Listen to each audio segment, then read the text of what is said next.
From a sold-out Paulsboro High School, it's non-conference wrestling. Tonight, the Dragons of Kingsway Regional High School taking on the Red Raiders of Paulsboro High School and John Vogeding. Another sold-out wrestling match. Seems like that's all we've been seeing recently. Well, when you get two of the better teams in South Jersey, John, that's what should happen. We should have a sold-out match tonight. I understand they've already asked people to squeeze together a little bit more. They've closed the doors officially, so the people that are here are going to see it. The people that aren't here are going to see it on cable. And a very special treat, as you know, if you're watching tonight, same night coverage. First time I think we've done that in a while, so it should be a treat. Talk about these two teams. Talk about what's the difference between these two teams. Where are they alike? Start from the beginning. Well, first of all, you got the leader in the Colonial Conference against the leader in the Tri-County Conference Royal Division. You have the leader in Group 1 in South Jersey against the leader in Group 2 in South Jersey. You have the number 3 team in the Courier Post Poll, Kingsway, undefeated, 17-0 against Paulsboro, and they're further down in the poll. They have a loss, of course, to Absegami, which is number 1 in the poll, and they have a tie with Millville. You look at it ahead of time, John, you try and analyze it, and I think what I'm looking at is where Paulsboro is very inexperienced, where they have to use some of their freshmen, Kingsway is very experienced. So what I think the key tonight is Paulsboro to win this meet, they have to make hay down the bottom. They have to try and match up the best they can down the bottom. They've got to score a lot of big points down the bottom. They can't rely on it coming down to Jermaine Ruffin at heavyweight like they did against West Deptford and Delsey, because it's either going to be decided or not within 5 points at that juncture, in my opinion. One of the big keys is where Andy Villecco goes. Paulsboro's had great success the last 2 years with Damian Green against Andy Villecco. If they split them tonight, split them apart, I think the advantage goes to Kingsway. If they put them together, maybe a slight advantage to Paulsboro, although Villecco's having a great year. He's only got 3 losses. All 3 guys are still undefeated. And it's about time he wins one against Damian Green. He hasn't beaten him, and I don't think in his lifetime. Okay, go ahead. But familiarity breeds contempt, as we always say, and certainly Villecco is capable of winning that match. If he matches up against Green, and if he wins that match, I think Kingsway wins the meet. Of course, a lot of people are going to look at the common opponent, West Deptford. What can we draw from that match? Both teams wrestled West Deptford, both teams beat West Deptford. Yeah, true, and I think Kingsway was a little bit more dominant. Everybody got to remember that when Paulsboro beat West Deptford, they had one of the all-time upsets in this season when Jesse Thorne beat John White, the returning Region 8 champion. That was a plus for Paulsboro that night. If Jesse doesn't win that night, Paulsboro doesn't win. Well, I think Kingsway was a little bit more dominant in that match. Coming off their other performances, I have a tendency to lean toward Kingsway this evening. Okay, should be an interesting match. We'll have all the action right after this timeout.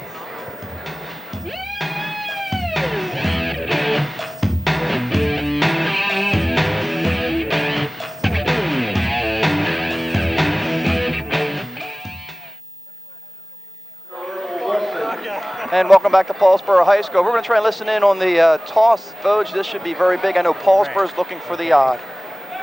Let's see if we can listen in. For to determine who has choice on the odd or even bouts. Okay, here we go. Kingsway. Kingsway's choice. Even. Kingsway even. Gentlemen, shake hands. And good luck. Interesting choice, John, because I know Paulsboro was looking for the odd matches. Well, what that means is that Kingsway has to put the guy out first on the even matches, which means Paulsboro has to commit at 119. And if Kingsway doesn't want to wrestle Andy Villecco against Damian Green tonight, Paulsboro has to make that decision first. Okay. Well, we'll see. I think Paulsboro is kind of hoping that Kingsway had to go first in that weight class. Then they could have countered with either going with Green there or whoever they had to go with. Orville Wilson, of course, is the referee. One of the veterans in South Jersey, former coach, former athlete at Delsey High School, former coach at Delsey, now a high school principal up in Palmyra, and he's been around. He's had all levels of the state tournament. Okay, well, no surprise at 103. We have Matt Hunckler for Paulsboro. He's 17-1. Eric Ecman, a sophomore, he's 4-11 for Kingsway. And of course, Hunckler we've had on the broadcast before when we did West Deptford. He's a sophomore, as you mentioned, 17-1. His only loss was to Brad Davenport of Great Bridge down in the Deep Creek tournament in Virginia. And in that same tournament, Hunckler came back and beat Davenport 6-5 for 3rd place. And Paulsboro's looking for big points in the early weights, the later weights. We'll see what happens. Hunckler's going to be aggressive. He's going to look for, you'd think he's looking for a lot of points here early. Well, he's got to get 6 points, in my opinion, in this weight class. for Paulsboro to even have a shot in this meet tonight. And we had a chance to listen to Wilson early on when he was talking to the Kingsway wrestlers, and we can see a lot of stalling called, a lot of stall warnings called if the wrestlers aren't aggressive. That was a pretty interesting session, wasn't it? And yeah, it's the first time I had a chance to be in there. You know, I never lost a match at St. James. Unfortunately, we didn't have a wrestling program, so I never had a chance to be in the room to hear the... Well, the public doesn't see that, John. I'm glad you had a chance to see it, because a lot of people think the official just comes, puts a striped shirt on, because that does the match. He has to go to both locker rooms. He has to check their fingernails, their hair length, their bodies for any kind of communicable diseases, sores, open sores. But he also goes over the rules real quick, especially rule changes. Okay, well, here's a quick two for Hunckler. 1 minute into the match, we're at 103 pounds. Matt Hunckler, Paulsboro out in front. Matt Hunckler, by the way, weighed in at 104 pounds. Yeah, John, we should probably talk about the weight allowance. Yeah, we will. Eric Ecman also at 104, so they're dead equal out there. Whereas last year, I think Ecman was giving away a little bit of weight. Yeah, in case people aren't aware of it, 103 is the weight class that's up on the board, but actually 105 is the weight class now. As of February 1st, wrestlers throughout the state of New Jersey got an additional 2 pounds. So even though we're showing 103 on the scoreboard, 103 in the newspapers, right, they actually are 100. They can go as high as 105 pounds, 2 pounds above. There's a stall warning against Ecman. First warning. Second one's a point for Paulsboro. And of course, you heard in the locker room, we happened to be down in the Kingsway locker room as he gave the explanation. He will call stalling if a wrestler doesn't stay in that 10-foot center circle, especially if he backs out. So, you know, he warned them ahead of time, you have to wrestle. If you wrestle, I got no problems.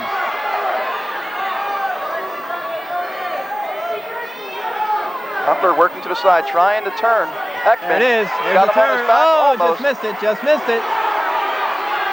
Still has control, but he got a little over anxious. Not enough time. My! Not enough time, Vogue. Oh, and just missed it. Period ends 2-0. Matt Hunckler leads. Eric Ecman, who did a great job staying off his back in that first period. Because his job, that is his job, I'm sure. Oh, absolutely. He gives anything 5 points or less, it's a moral victory for Eric Ecman. His choice, by the way, this period, and he selected the neutral position. Hunckler was his choice. He deferred to Ecman. Ekman's choice from there, he chose the neutral position.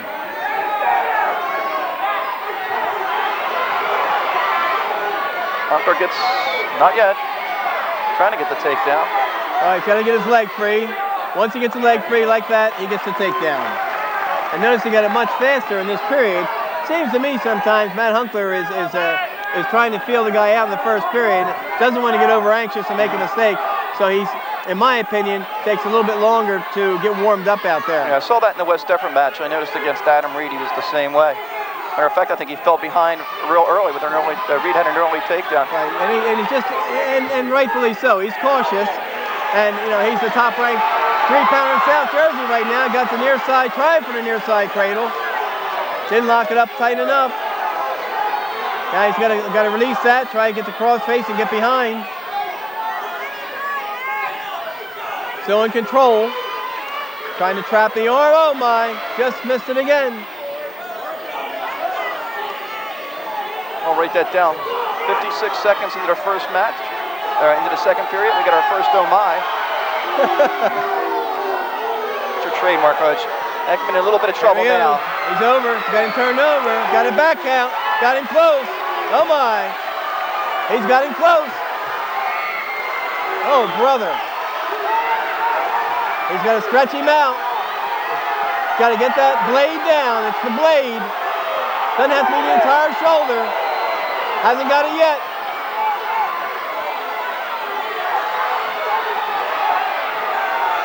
Coming down to 15 seconds. Stretching him out. Oh my, so close. Oh my. 10 seconds left in the second period. Matt Hunckler, Paulsboro with the pin. Paulsboro up 6-0. And that's what they had to do, John. It's exactly what they needed. They needed 6 points out of the gate, and Ecman gave it a heck of a try there. He battled. But Hunckler is 18-1 now. He was 17-1 for good reason. He is a good little 3-pounder. We don't expect any changes, I don't think, in the first two weight classes. I don't see any. Jesse Thorne is out first for Paulsboro. And this is Gary Leman, who's 10-4. Thorne, freshman 6-5. Leman, a freshman 10-4. And of course, Jesse Thorne coming off that huge upset in the West Deptford match where literally he decided the match for Paulsboro by beating returning Region 8 champion John White in overtime. And John, this is his first match since then, because I believe he was sick Wednesday night against Haddon Township. He did not wrestle. So this is his first match since that one. And Leman has the leg. Jesse Thorne weighed in right at 114 in this weight class. Leman weighed in at 113. No control yet. This is another weight class where Paulsboro needs more than 3 points, John. And sometimes when you need more than 3 points, you force things. And we talked about that last week, where West Deptford almost did that. Wilson sends him back to the center. Again, Leman on the leg. He looks quick. Yes, he is. And of course, he has wrestled 14 times against the takedown. He's wrestled 14 times. Jesse Thorne has wrestled 11 times. It's a huge bout for both teams, John. This is a weight class that Paulsboro desperately tried to get Preston Hamilton down the weight. Preston Hamilton won that tournament came in second down at Deep Creek. Now, Hamilton came in at 121, so... Excuse me, he won the Deep Creek tournament, came in second in the Caldwell tournament. That was his only loss. He was 7-1. They tried desperately to get him down to weight. He didn't make it, and that would have been a definite advantage for Paulsboro. Now we have a toss-up match, and Leman has wrestled more this year and may be more mentally prepared, especially when he knows how much it means to his team. Paulsboro, of course, as we mentioned, coming in 10-1-1 in the overall this year, 8-0 in the Colonial Conference, where they've racked up 217 consecutive wins in that conference. Number 7 in the Courier Post poll. The number 1 ranked team in South Jersey Group 1. Paul Marina, the coach, in his 12th year, 236 wins, 5 losses, and 3 ties. We see a stalemate. Oh, I'm sorry, end of the first period. 2-0 on the takedown by Leman.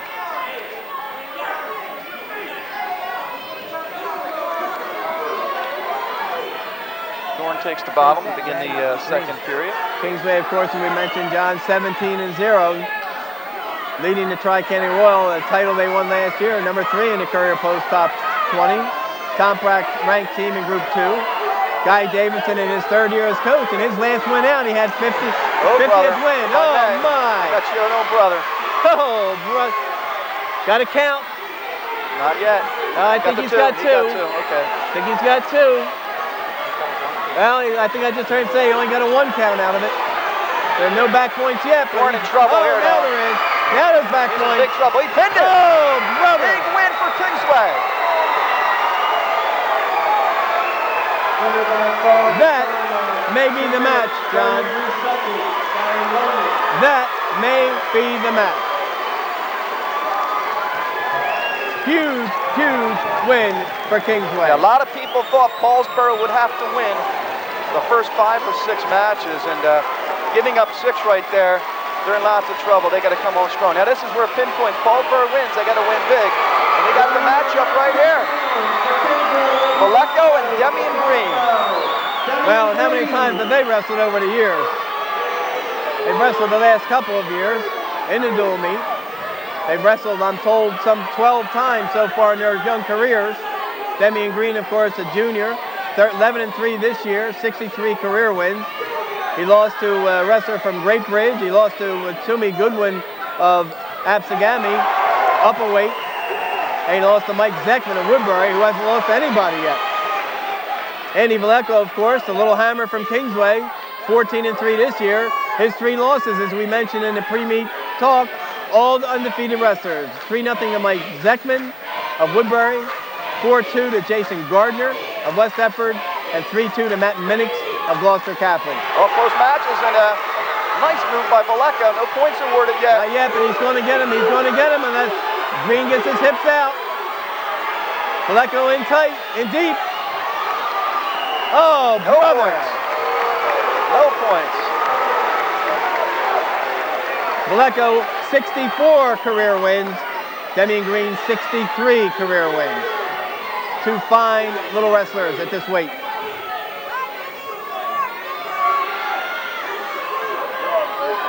We saw Villecco had a good match against Jason Gardner. Yes, he did. And no one's beaten Gardner, as you talked about. And Andy, I'll tell you what, I'm impressed with him over the last 3 years. He's a battler. Of course, his father was Jerry Villecco, a two-time state champion in New Jersey. Hey, by the way, still is his father. Still is his father. A couple of times an All-American at Penn State.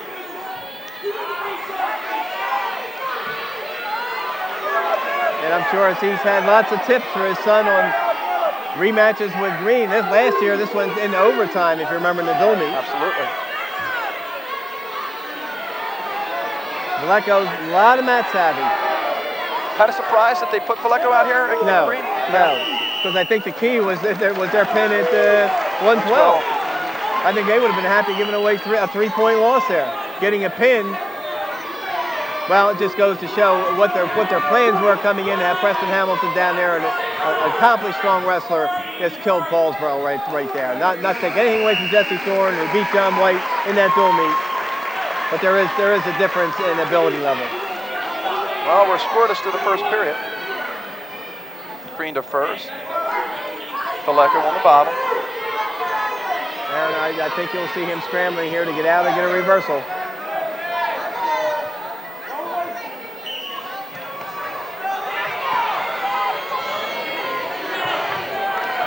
John, you've seen Demi and Green. Actually seen both of these wrestlers throughout their careers.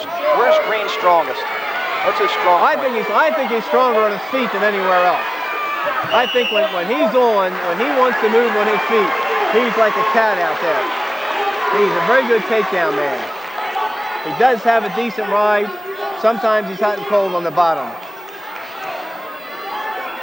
But I would think if he gets in jeopardy here, he would give up the one rather than the two and take his chances on his feet. There's the escape. Yeah, if he's a strong rider, Villecco doesn't get away in that situation. And Villecco is a strong rider.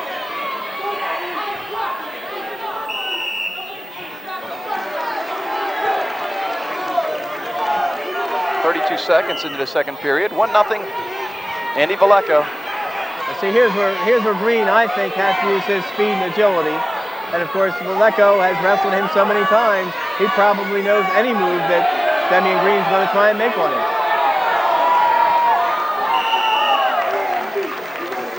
You see the tape on one of Green's fingers. Football injury, right, John? No, it was not. It was a volleyball injury. Volleyball. In gym class. Oh, gym class. Okay, happened during football season. Happened during football season. Cost him the last couple of games during the football season. It was a broken finger. Good thing that was just an average football team. Yeah. Well, I'm sure he missed the excitement of playing in that championship game against Glassboro, which was a classic. Here's Green. Oh, my. Oh, boy. Oh, the overhook is in there. The overhook is in there, and they're still neutral.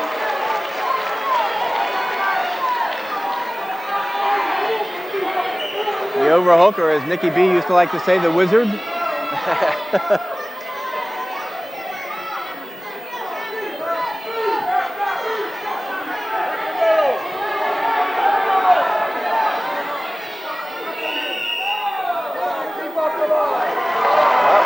We talked about that at the beginning of the match. Well, I can tell you, Jerry Villecco's not happy at that call. Well, he may not be happy, but what did Andy do? He backed out. At that point. Right. Now, he's taking a couple shots. There's a good shot by Villecco right there. There's a good shot. There's the takedown. And maybe the stalling warning made him work hard for the takedown. Well, it's now 3-1, 13 seconds. We'll see what Green does now.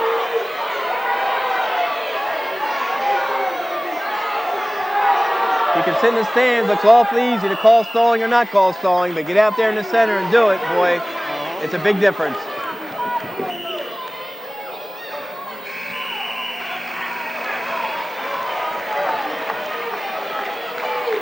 And the two periods, 3-1. Andy the Hammer Villecco beating Demi and Green 3-1. Villecco can...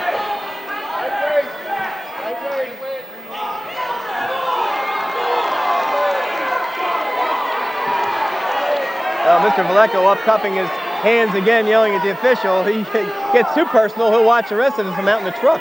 Or you can watch it tonight. Or he can go home and watch it, that's right. Be on again live. We'll let Jerry watch it in the trucks and see advertisements in our tournament. Paulsboro Lumber, we'll be happy to have him there. And of course, if our audience missed it, there was a caution, and the caution was because of a tight waist start on that top position.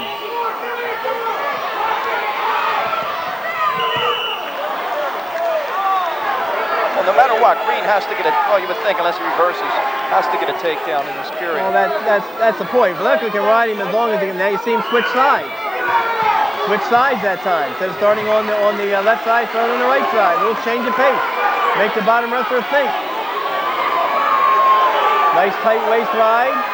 Oh, nice switch. Got the there reverse. Should be two. Right. Now, an interesting thing, John. He had trouble holding him down in the second period. Does he let him go right away and try for the takedown? A minute 36 left. If he's better on his feet than he is on top, it almost would benefit him to let him go. But don't forget, he got taken down by Villecco. He hasn't gotten the takedown yet. Villecco did. There we go. He gets out. 4-3 Villecco. 1:25 left, third period.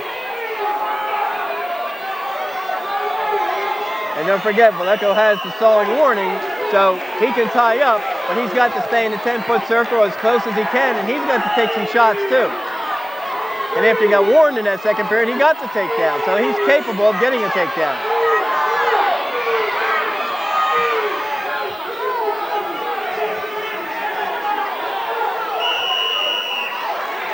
Ball red. A situation like that, Villecco was pushing him, not exactly shooting for a takedown, but they were told down in the locker room, stay in that circle. If you just back right out, you're going to get hit with stalling. Nice shot by Villecco. Nice counter by Green. Oh my. Going to run out of room. No rooms. No takedown, still 4-3. 50 seconds to go in regulation.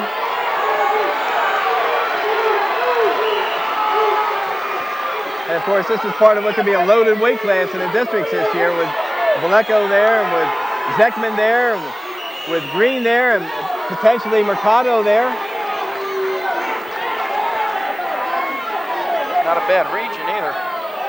With Todd Trampe and Tom McLaughlin from Egg Harbor Township. Oh, I think you're going to see some there excitement. There you see Jerry Villecco. We have a blood timeout, and of course, as the official mentioned down in the locker room, John, you heard it, you have 5 minutes of accumulative blood time. If you can't stop the bleeding in 5 minutes, the official now, by the book, has to award a default to the other wrestler. Yes. You see Orville Wilson there with his back to us in the brown jacket, is Guy Davidson. And of course, the brains of the outfit is also over there in the corner. There's Jerry Villecco and his, I guess that's his wife drinking water, I hope. What, drinking water, or hope it's his wife? Oh no, I hope it's water. No, it's not his wife.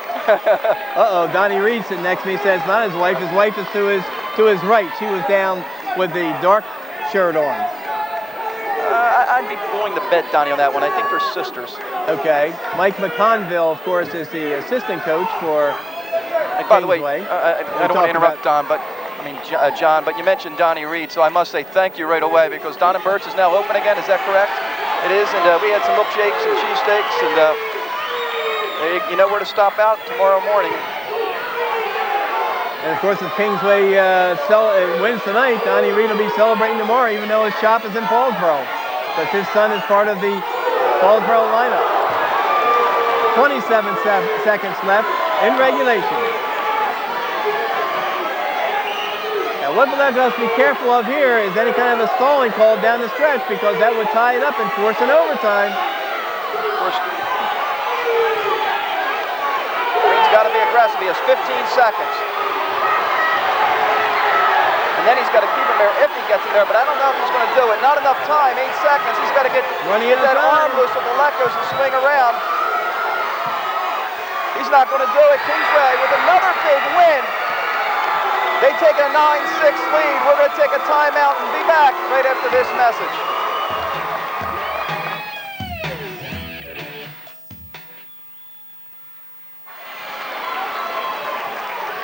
125 pounds. Well, we're at 125 pounds. It looks like Gary Mendenhall for Paulsboro. Right, and Darren Buseman. Buseman's 11-3, and Mendenhall 9-3.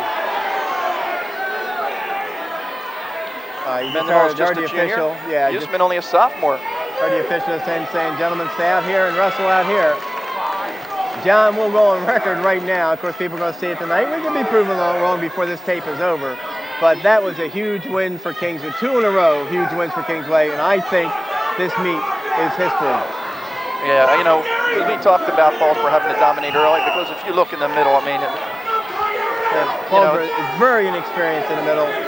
Kingsway very experienced. This could end up being a very lopsided match now. Maybe 11, 12 point differential, maybe more. Anyway, Darren Buseman, sophomore, 11-3, lost to Dave Frank of Delsey, 6-4 in overtime. He lost to Matumi Goodwin of Absegami. Many people have lost to Goodwin.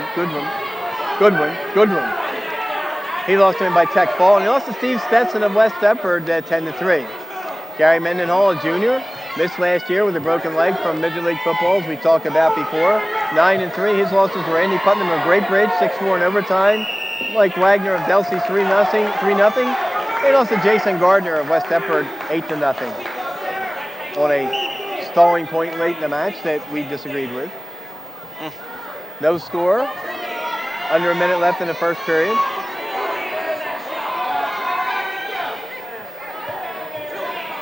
you know, John, getting back to that last match, I mean, Villecco, the last couple matches against Green seem to be getting closer and closer.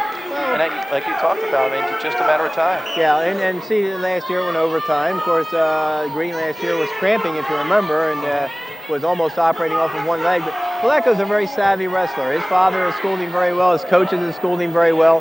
He knows the intricacies of the sport. A very good mat wrestler, and the takedown was the difference in that match. He took Green down, which is supposed to be a Green strong point.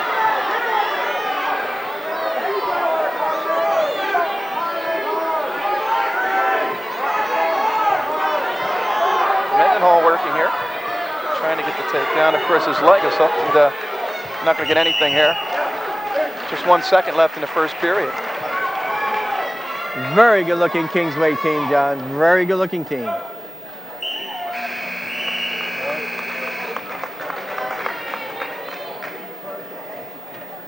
John, they lose a few seniors, but still they have a lot of guys coming back. They have a lot of talent coming back. And of course, Paulsboro loses 2 wrestlers, so they have a lot of youngsters coming back.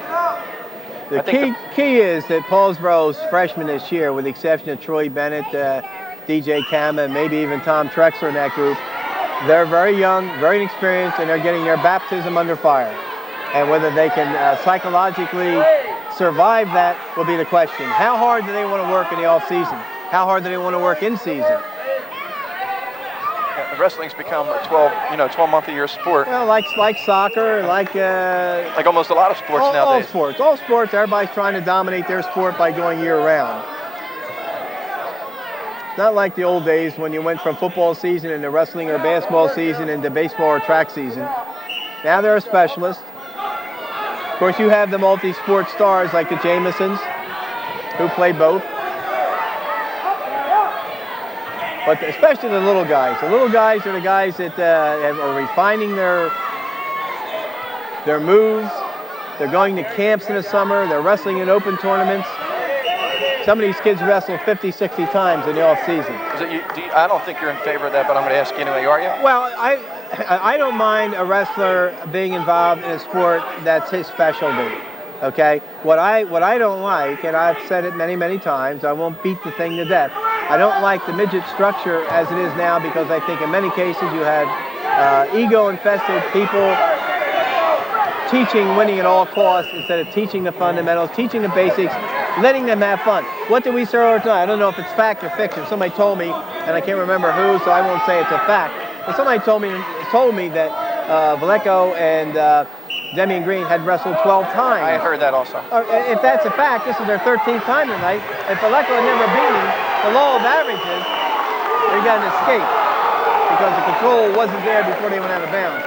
But the law of averages has to catch up with it. You know, you get to know each other. This is just like the Nationals. Interestingly, the All-Star Classic was held last week, and 3 Iowa wrestlers who are ranked #1 in the country, Ironside, McElravy, and Joe Williams, did not compete in it, and Coach Gable's explanation was they've wrestled these guys so many times before, if they're going to meet them, they want to meet them in the nationals. Right. And that's what's happening with wrestling in many cases. Kids are coming up to the midget ranks, growing at the same rate, they're meeting over and over and over.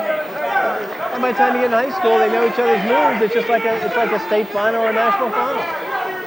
Okay, well, 32 seconds left in the second period. Mendenhall with the escape leads 1-0. And even if for Paulsboro to get back in, they need more than the 3-point wins. Well, it would take a miracle at this point, in my opinion. Paulsboro gets the takedown.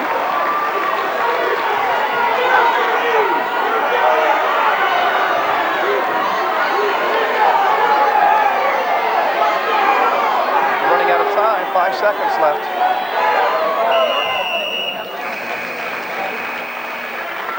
And that's the end of the period, and it's 3-0 Paulsboro.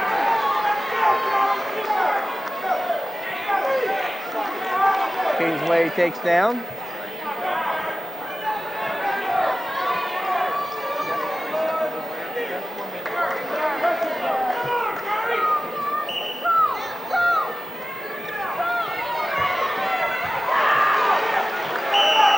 They're out, they'll start all over again. I'm getting old, I went to school with Gary's mom and dad. I guess that tells you how you're getting old, huh? Or they're very young and had children early. I'm getting old. Hey, they're young. I'm not going to say they're old either, but.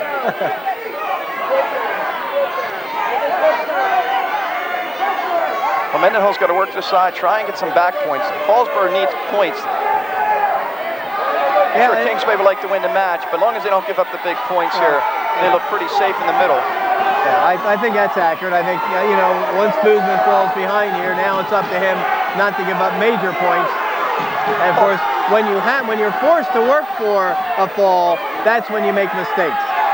You have to be patient. Paulsboro fans are calling for stalling. What do you think?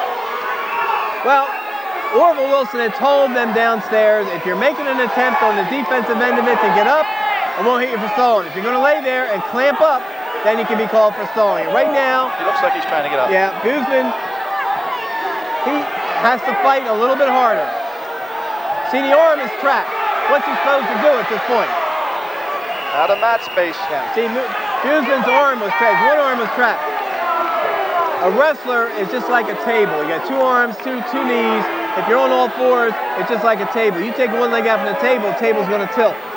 Well, when a wrestler's got one arm trapped, it's very, very hard for him to do anything but try and squirm and try and move. And that was what the recommendation was. As you see Paul Marine and Dean Duca talking to Gary Mendenhall. Interesting, because Dean's nephews are wrestling in that Kingsway midget program. Uh-oh. Yeah, a couple of years, you're going to be seeing some action over there. You get a lot of the Paulsboro people moving into East Greenwich. Sort of like the West Deptford thing, where you have the close ties between the two towns. I think you're going to see that with Paulsboro and Kingsway in the upcoming years. Well, no doubt. I mean, Logan Township for years was the sending district of Paulsboro, and that's virtually ended now. And as you say, if people are going to move more into a country-type situation, as you see Mike McConville getting very vocal. Hey, and by the way, East Greenwich is the country. Let me tell you, I got to drive 1.5 miles just to get milk. I would have think you would have had some cows in your backyard. Yeah.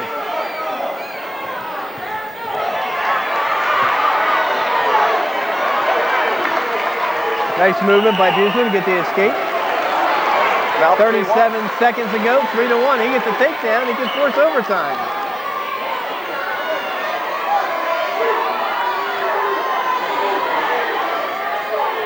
Speaking of overtime, I'll tell you after this bout's over. Okay. I'll tell you right now.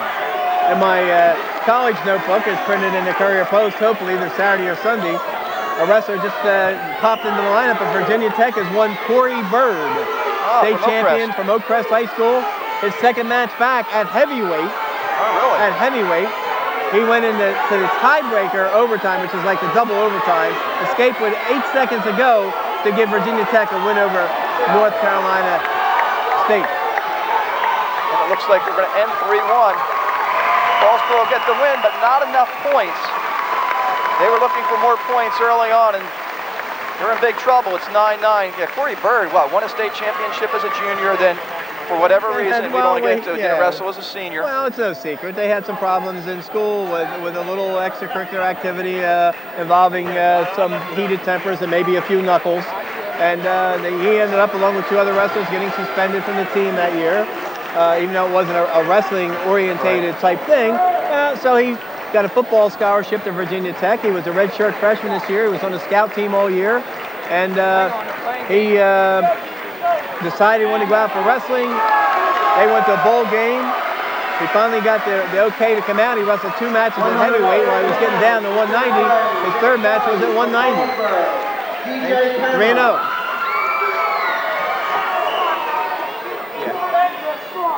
Okay, Ricky Kelley and DJ Cama at 130 pounds. And 2 exciting wrestlers, John. Ricky Kelley, a junior. I remember watching him last year. He's brutal with the legs. He's 15-3.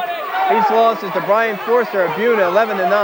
That undefeated Labe Black of Absagami, 7-2, upperweight at 140. And the Jim Sorrentino of Pemberton, 12-4. But Labe Black's pretty good. A freshman, unbeaten. For a freshman? Well, and this is not a bad freshman here. Dominic DJ Cama, 14-4. He lost his first match in the Caldwell Tournament semifinals to Ori Tong from Truman, New York. He lost that in Great Bridge in the semifinals to Charles Halton of Great Bridge. He lost to Chris Thompson of Millville, winning that match, got caught in the headlock.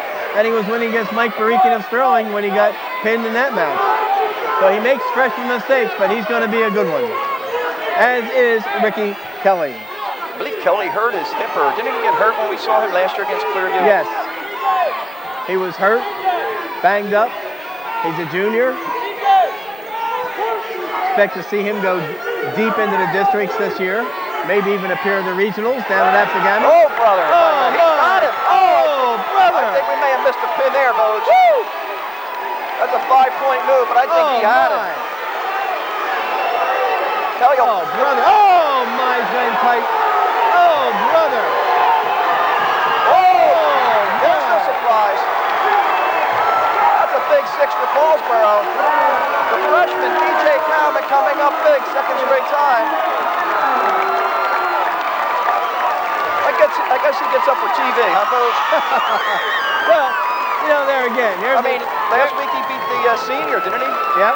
And see, he's a freshman, but he's not a freshman. He's a freshman by eligibility, how he is in school. But let me tell you something.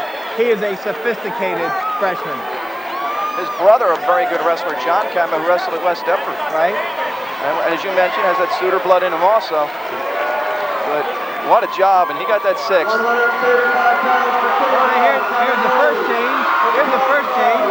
We got Kevin Logue coming out for Kingsway, as expected. But for Paulsboro, we have Jared Cooper. He's a junior, brother of Seneca Cooper, who wrestled last year. And of course, Jared Cooper has only wrestled a couple times varsity. He's 2-0, a junior, 2-0. Which means Marvin Hamilton is going to be bumped up a weight. Paulsboro 15-9. Kevin Logue, one of the fine young stars of the Kingsway lineup. He's 14-3. He lost to Steve Castellini of Buna, 10-3. He lost to Larry Smashy of Delsey by fall, and he lost to Kevin Van Brill, 11-4. And of course, those are 3 fine wrestlers. Cooper came in weighing 129.5, Logue 136. So Cooper giving up 6.5 pounds. In that match against Smashy, I'm reminded by Donnie Reed to my right here that he was beating Smashy when he succumbed to the fall. And we get a takedown. No. Called him out because not complete control on the mat. It's amazing how Jared and Seneca look so much alike. They look very, very similar. There is a difference in their ability. Seneca Cooper doesn't know how close he came to being a state champion last year. He was sizzling going into the state semifinals, and all of a sudden became a little bit too defensive. It cost him dearly, got hit with stalling, got forced into overtime against Phillipsburg.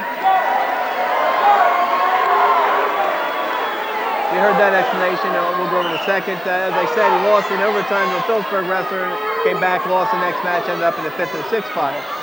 The warning there on stalling against Logue was for what he stressed, what the official stressed down in the locker room. You start in the 10-foot circle, he wants you to make an attempt. He doesn't want you back out of the circle untouched. And that was the call. There's the takedown. I just think Logue might be a little too strong right now. Hoover's giving up 6.5 pounds, and Logue has the experience, as you said.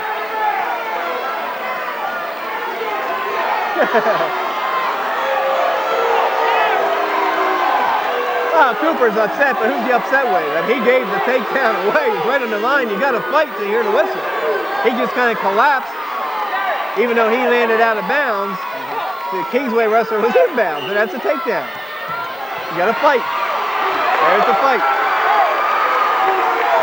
2-1. I don't know how this is going to end, but I think we're going to see a lot of action somehow in this match.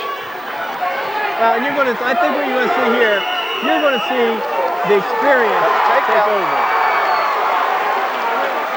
Hands were down the mat. That's why he gave the takedown.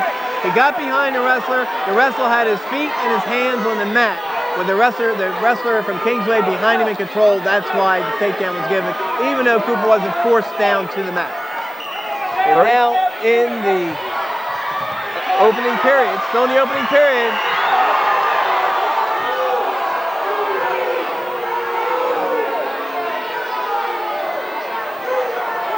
Interesting here. I'm wondering if that's one of those 4-point near falls.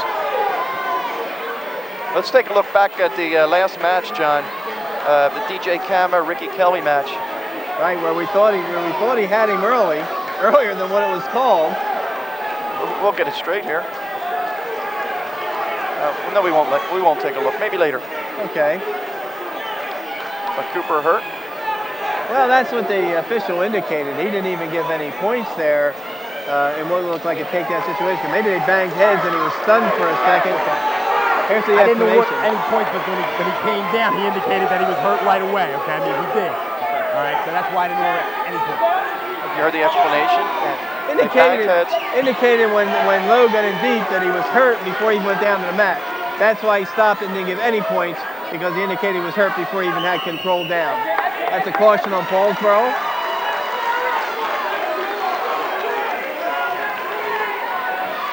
Official telling the Paulsboro wrestler on the whistle, son. It's now 4-2. Now, Cooper can't go in not under control. I know he's behind here, right, but a wrestler can counter and make you pay big penalty points if you go in under control. If you don't go in under control. Logue again in. He's got the leg.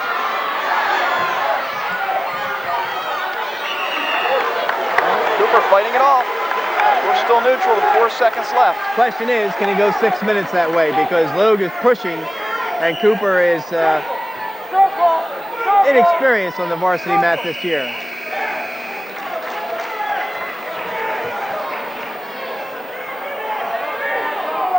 Here we go in the replay. Got the headlock. Blades, see the blades are down. You might see a little bit of a shoulder up there, but the blades count.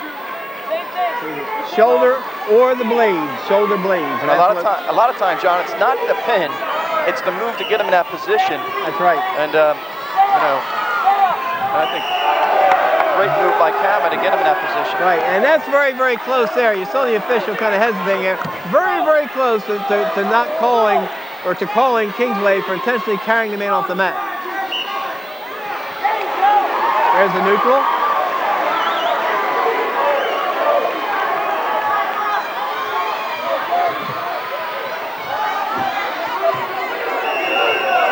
Two points for a takedown. It looks like we lost our monitor and our wireless microphone. Maybe we got unplugged. We'll just check see if we got unplugged here. Yeah. Huh? We'll get back. We'll get that straightened out. Maybe get somebody out here. All right, Kevin Logue is leading 6-3. We got our monitor back now. It must have been a loose wire. I panic, you know. I need my toys. That's my crutch. Sound like straw rock to me. Watch Bob. Watch us get back to Bob. But I know how to turn the TV on. Oh, okay. We're in the second period, a minute 34 to go. Kevin Logue of Kingsway is leading 6-3.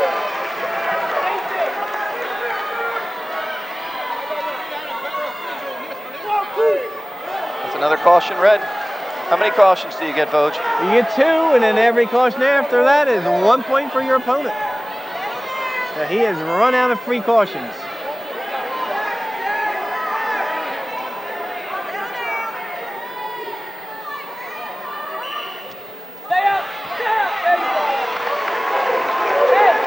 Another neutral, 6-4. Jared Cooper with the escape, 6-4 the score, you're right. Vogue showing your age with that Gary Cooper on his feet.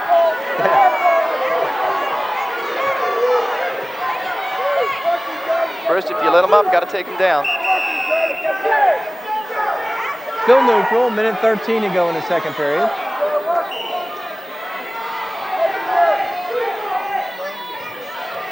Nice move by Logue. Technician out there right now, another takedown. It's 4th, it's 8-4. And 8-4 on 4 takedowns.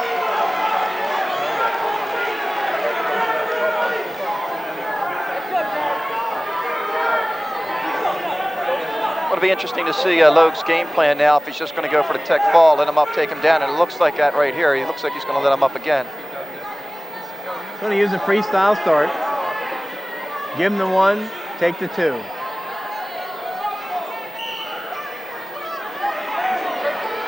Makes it 8-5. Now, if you're Cooper, what do you do? Well, Jared Cooper still has to put the pressure on. I mean, he's been taken down 4 times. He can't give up not trying to go for the takedown. Oh, whistle. Looks like he got poked in the eye. Yeah, and Cooper's got to be careful. He's got to play the whistle. I mean, official also emphasized that down the room. You start with the whistle, you stop with the whistle. Injury timeout is called. The tap is there, okay? But to be frank with you, I was getting ready to hit your boy for stalling because he wasn't doing anything. We're just listening in on the official. We should take a look at the Kingsway wrestling contingent. And the officials explaining exactly to the coaches what he explained to the wrestlers down the room, where the coaches were to begin with, and we're listening. But when he tells you what he's looking for. He's looking for action out there, and if he doesn't get it, he's going to call stalling.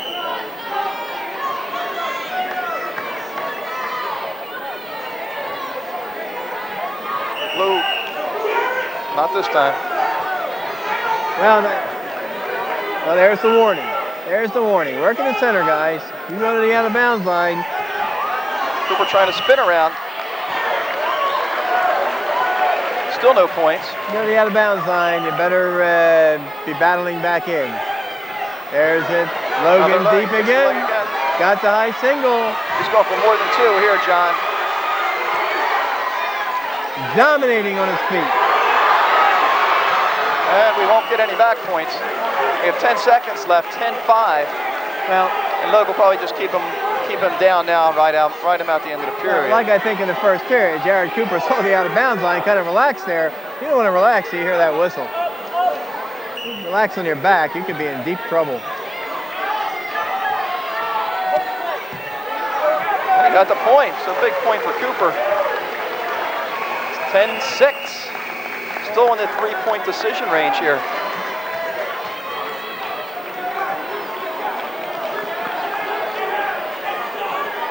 John, do you think he'll start working for some back points now when he gets him down? Because that's a lot of takedowns and letting him up for the tech fall now. I don't think he needs a tech fall. I think he'll be happy with the win. I don't think they need extra bonus points right now. I think this match is in jeopardy for Paulsboro. They had to make their damage down the bottom. I think all they're interested in here is having Kevin Logue win.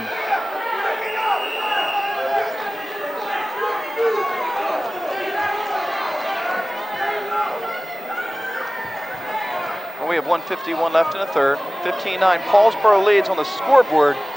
They trail at 1:35, 10-6. Kevin Logue leading Jared Cooper.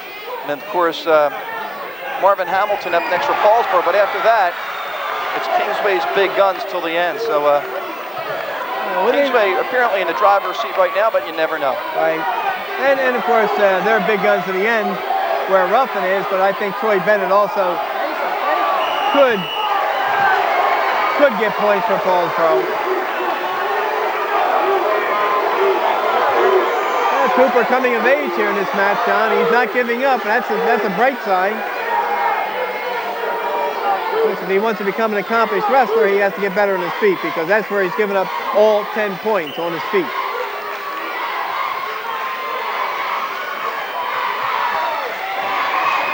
And still control to Cooper.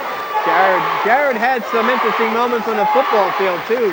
John, he wasn't a starter, but when he got in the game, he was as tenacious as Seneca was when Seneca was playing football for Paulsboro. Both little packages of dynamite. Both have that same build. Yep. Look amazingly alike. Cooper again. Can't get him. Well, he's got to do it in the middle, and of course... yeah, I think one more time out there, we might see a stall on Paulsboro. We have an injury time right now. And that's their second timeout. So, of course, they can be careful. One more timeout, and they would have to make sure they're not over their 2 minutes. And then after that, you don't have any more timeouts. There is 1:16 left on the scoreboard. As we take a look at Guy Davidson. And Graduate of Pittman. Standing up with his back to us is the trainer for Paulsboro, David. You tell me. Thorne. David. Yeah.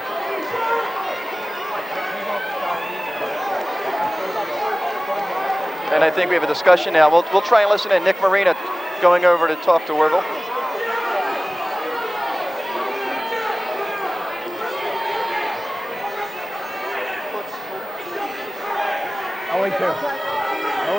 Okay, second injury timeout. I think Nicky Marina, the assistant coach, Paul's cousin, just checking that out.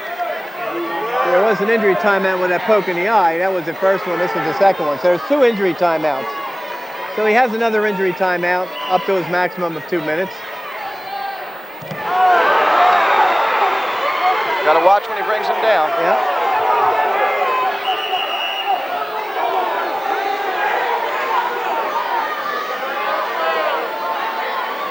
Running time's not going to help you in high school. Not a bit. Especially when you're 4 points down.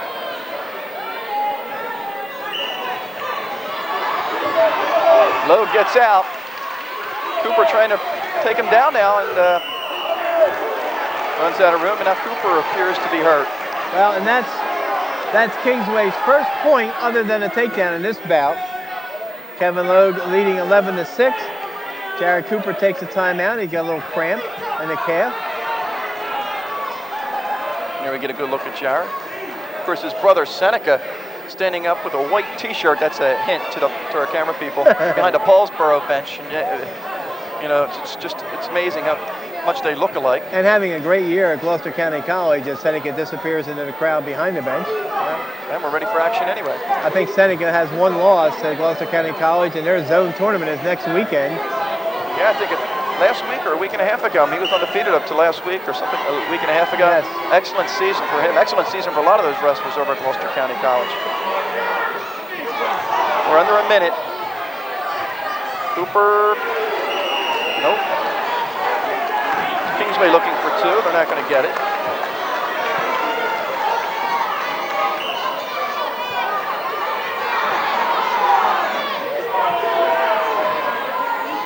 Wilson again, tell him to wrestle in the middle. 36 seconds to go. Kevin Logue, 11-6 lead. And being warned again by official Orville Wilson, gentlemen, I need you to wrestle in the center. We're under 30 seconds. 11-6 lead. Again, on the leg. Logue, does he get the 2? He got the 2. He got the 2. 13-6, 19 seconds. You might see him let him go here and try and get a quick takedown. Well, what do you think, John? 13-6, that's 7 points. If he lets him go right away with 19 seconds to go and gets the takedown, that'll be a major. What's the stall situation? Any warnings? Warning for Kingsway. Okay, so actually Cooper can afford to... But Cooper has had two cautions. If he moves too fast and gets a caution, that's going to be a point for Kingsway. There's the caution. No, did they get it? Yes. There we go. There's that point. Big point, John. Very big point. Now Cooper has to escape. You see a lot of cautions in high school wrestling. You usually don't see points awarded. I mean, once in a while you do. First time this year I've seen it. Oh, this time it's on Kingsway. Kingsway people were ready to erupt. They thought they were getting another point. Yep. You indicate a freestyle start, you got to go with it. Oh, interesting. Logue had indicated a freestyle start.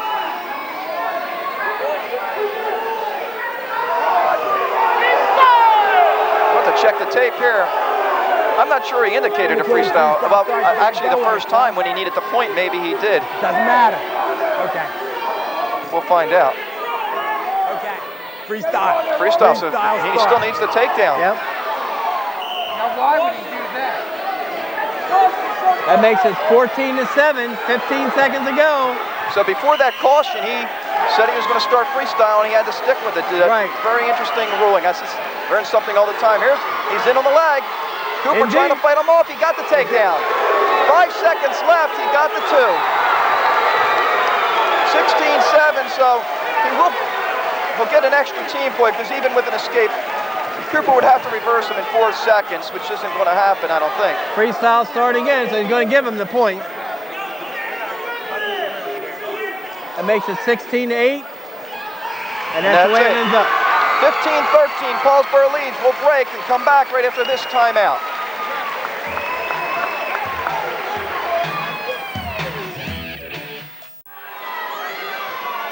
Back at 140 pounds, Marvin Hamilton for Paulsboro, one of the 2 seniors in the Paulsboro lineup.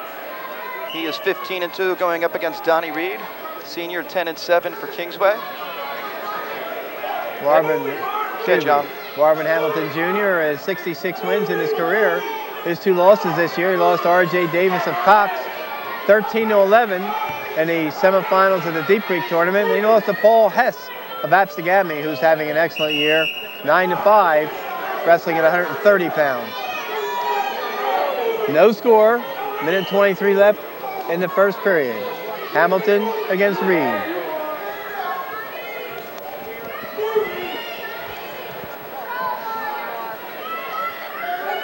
Seems like Donnie Reed always gets the tough wrestlers on the other teams, huh, John? Always. Drives his father insane. His father's an ex-Paulsboro wrestler. He knows what the pressure is. He's been through enough pressure matches himself.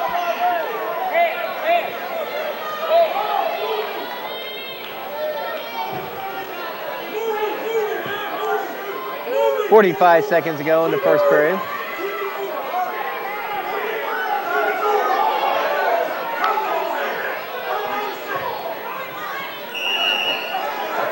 Back into the middle.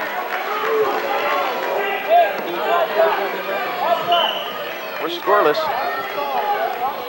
30 seconds left in the first period. What did Hamilton weigh in here? He weighed in 134 pounds. We're wrestling at 140. Reed weighed in at 142. He took that 2 pounds to the limit. Yes, he did. So we're talking an 8-pound differential. And of course, what you're doing here, you're trying to trade big points for big points, which is why they sent Jared Cooper out. He gave up 4, and they hope that Hamilton can get 6, at least more than 4 or more, and he gets the takedown. The 2 seconds to go now in the period, so he gets takedown with about 10 seconds to go in the period.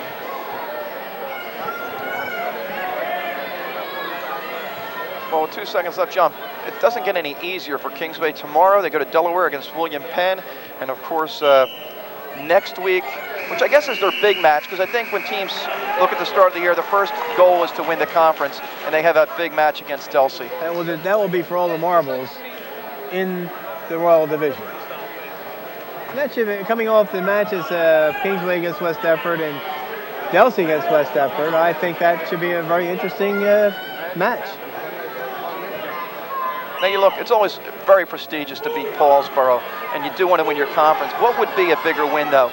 I mean, the team wants the Jackets, and they want the conference championship, but beating a team like Paulsboro, does that legitimize your program? Well, I don't think Kingsway needs any legitimacy at this point. I think they've done a great job the last 3 years, 18-4 a year ago. They served notice last year. They're going to be a team to be reckoned with this year, and they haven't disappointed a soul.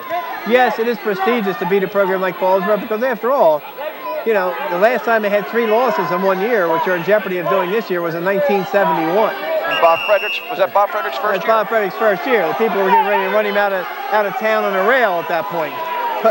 But he did okay after that. Yeah, he rallied nicely.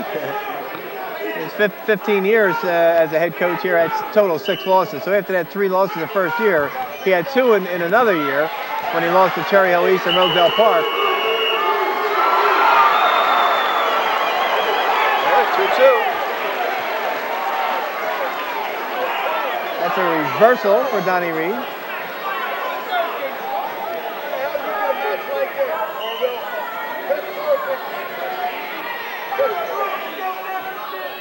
Donnie Reed doing a great job. He certainly is. Didn't read any press clippings coming into this one.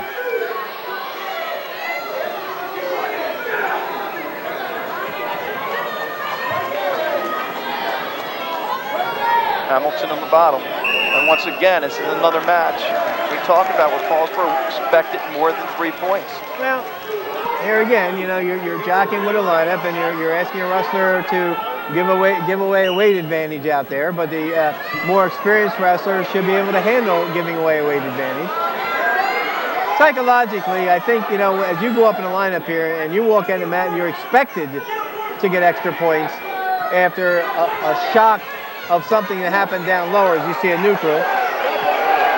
Sometimes you force things and then you make mistakes.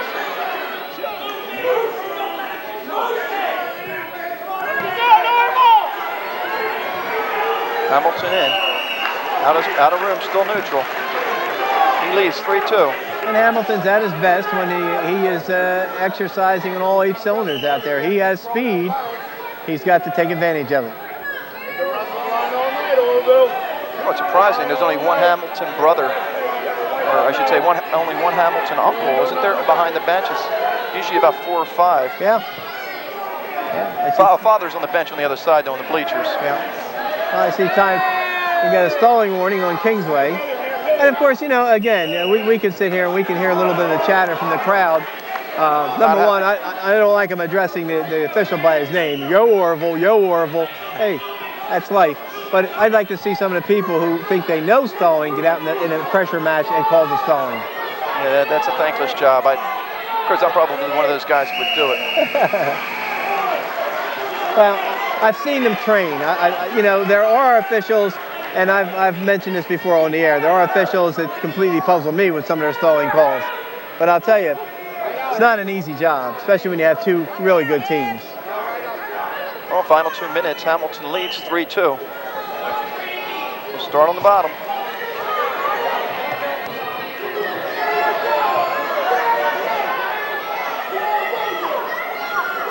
The big guns coming up next for Kingsway. And Reed's in double figures. I mean, after 103 from 112 on, all these wrestlers are in double figures in wins. Well, they're having a great year. Except for Jameson, who had been out for a while. He's 6-1. Yeah. Dave Jameson. There's the escape. It's 4-2. Nice Granby by Hamilton across the shoulders.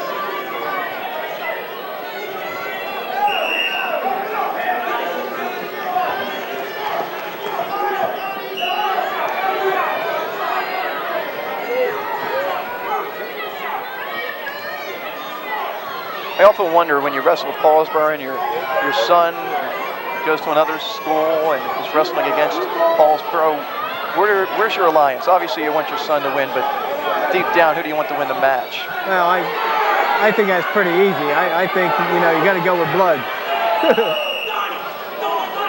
You want your son to win, Right. and you want your son's team to win. So I don't think you exactly are rooting for I'll tell you, I bet you your some old of these team. people are the other way though. They want their kids to win, but I'll tell you what, I won't be surprised they want Paulsboro just for that tradition. But in this case, when Kingsway's good, there's something riding on it for Kingsway. I can see it the other way. 54 seconds to go, and the clock is running. Hamilton and Paulsboro leading 4-2 over Reed of Kingsway. Again, the counter action here of Paulsboro using Jared Cooper at 135 against Kevin Logue and pushing Hamilton up a weight for purposes of hoping that Hamilton would get more points than Cooper would give up. And Cooper gave up a 4-point major. So it hasn't really worked out. No, it hasn't.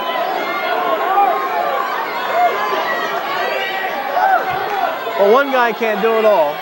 You know, there's 14 components to a lineup here. Oh, Reed once again runs out of space. Well, he's attacking, and that's what he has to do. We're down to the final 14 seconds. Hamilton has the leg this time.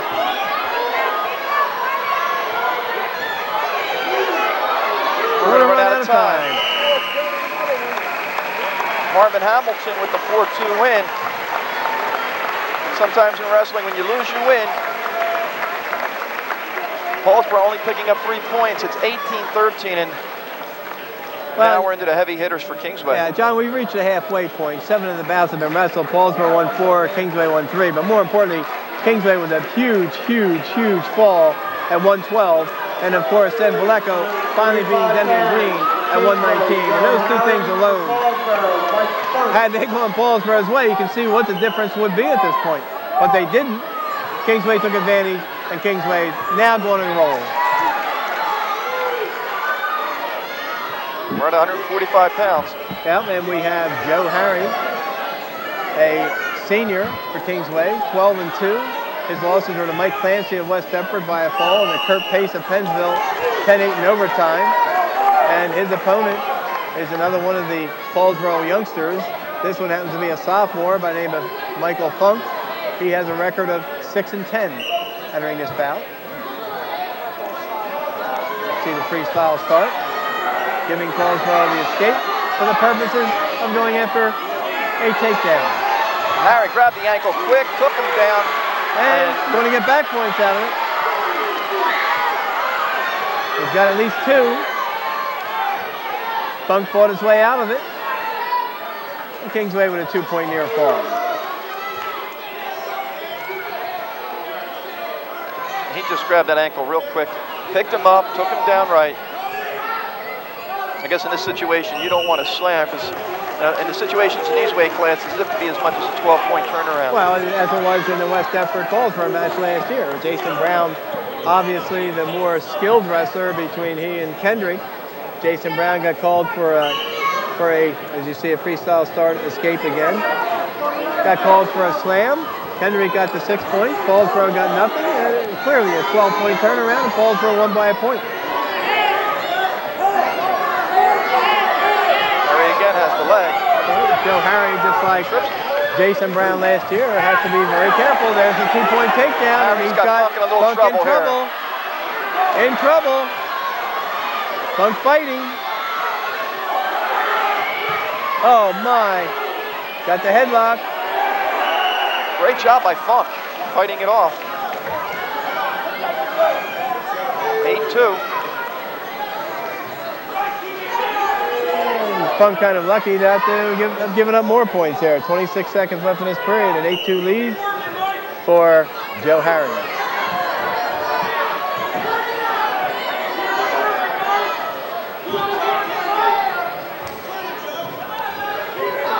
Harry will just try and hold him down, maybe turn him, let him go. 10 seconds, but he gets out anyway. 9 seconds left in the first period. It's now 8-3.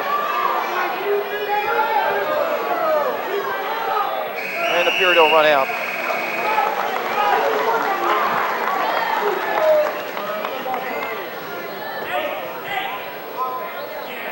strained. Paulsboro trailing 8-3, and Michael Funk decides to take the offense. Pretty good success once in a while up top, but he's wrestling a pretty tough guy here.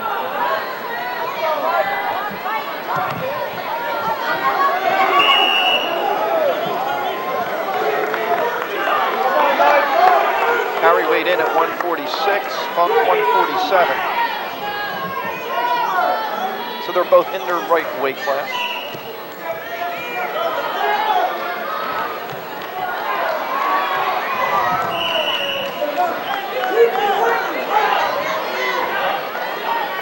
John, these are usually weights that Paulsboro is usually strong at in the middle.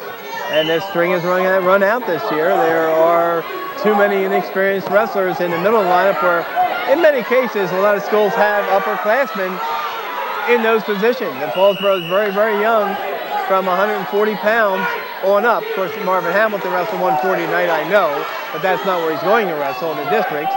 That was a team move. But normally there would have been a younger person in there, a freshman or a sophomore. So they're young. And if they work hard, if some of these youngsters learn from their mistakes, work hard when it comes time to work,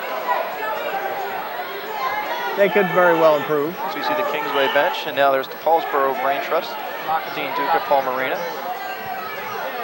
Very apprehensive at this point, knowing that the wrestling gods might not be smiling their way tonight.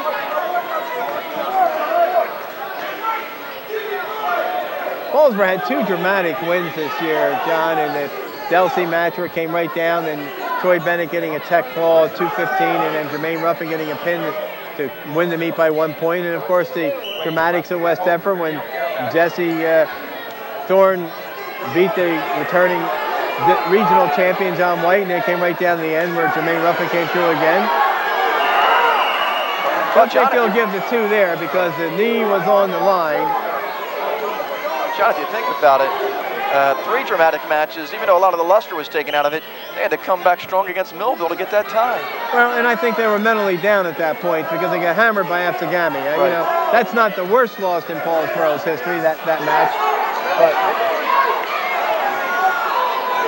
that was a one-sided loss. It ranks no control. Believe it or not, that ranks 4th on the all-time list of Paulsboro losses by a differential. The worst loss Paulsboro ever sustained was in 1962 when they lost to Haddonfield 44-10. That was a 34-point loss. Their next worst loss, 33 points, was in 1962 also when they lost to Hunterdon Central 41-8. That was 33 points. And they had a 26-point loss one year to Collingswood. That was back in 1959. So 24 just ties for 4th place in the all-time worst defeats by Paulsboro. And it's pretty easy to do because they only had 51 losses entering the season, so it wasn't too hard to track them all down. Still neutral. Okay, back to the center, 42 seconds left, 9-3. Joe Harry leads second period, and he's got Funk's leg again.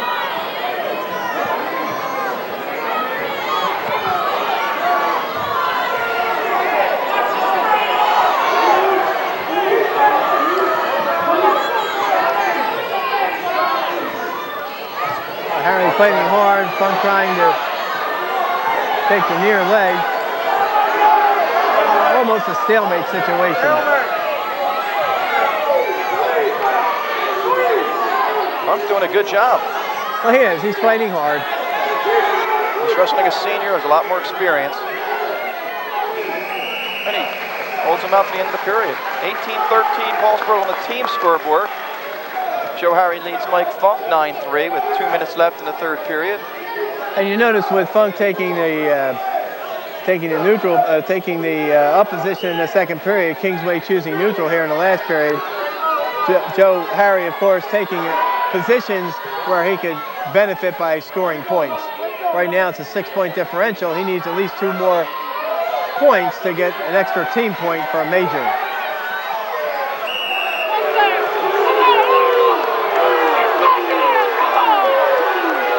have Harry's hurt again. I got injury green. Stay right there. Have an injury timeout. What's wrong, son? What happened? We want the 2 points too, Orville. As we take a look. Well, you know what happens here, too. You see the official staying right with the injured wrestler who asked for the timeout. He has to stay there because technically you can't coach him during that timeout, so the official stays right there. The other wrestler can go to his coaches and can be coached. They are neutral. 9-3, Joe Harry leading. In deep on a single. And he just picks Funk up. Funk's still fighting it off, though. Nothing yet. He's got to spin here. If he spins here, he's going to get the takedown there. He got his 2. Now 11-3. And that is the 4th takedown for Kingsway in this bout. And an escape. It's 11-4. Harry still needs a takedown to pick up an extra T point. And this shows you the experience a little bit on Paulsboro's part. Jared Cooper got taken down seven times. You get a warning on Kingsway for stalling, backing up. So the man that's leading 11-4 gets called for stalling. And then battles in deep with a single. Stalemate. Send them right back out to the center. 43 seconds left. This is going to be a long match. Already is. I think we sent our courier on its way already. I'm sure we did. Well, they'll let me know. The photographer went.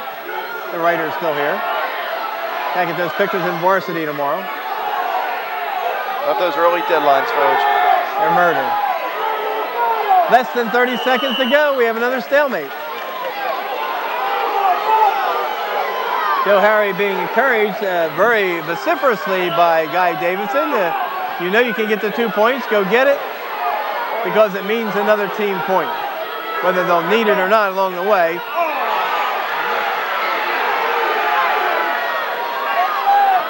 Funk still has the leg. Yep. And he could get the takedown because he's in a... Well, he's lost it. Lost experience there, Vogue. Yep, just experience. Kingsway not only with the takedown, but going to get back points. Time. 4 points like for a Kingsway. near fall 2.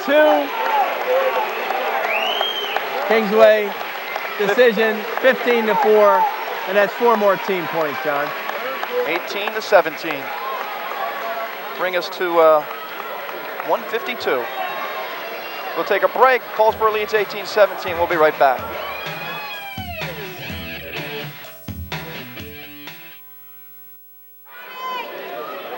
Okay, back at 152, Matt Hoover and Tom Trexler. Hoover is a junior, 13-1. Trexler, a freshman, he is 6-5. And Hoover, we saw him last year. He loves the legs. Yes, he does, and he's going to use him to his advantage in this bout. Tommy Trexler, another one of the vaunted freshmen, but again, inexperienced, so to speak. His record this year, 6-5 at this juncture. Missed the early part of the season with a shoulder injury. Matt Hoover, 13-1, his only loss to Brian Counselor of Pennsville, 5-2. Of course, last year, the only thing that kept getting in Hoover's way, it seemed like, was George Wilson of Paulsboro. Yeah, yes. There were some interesting bouts, especially since both of them love to use their legs. 5-0, the score for Matt Hoover.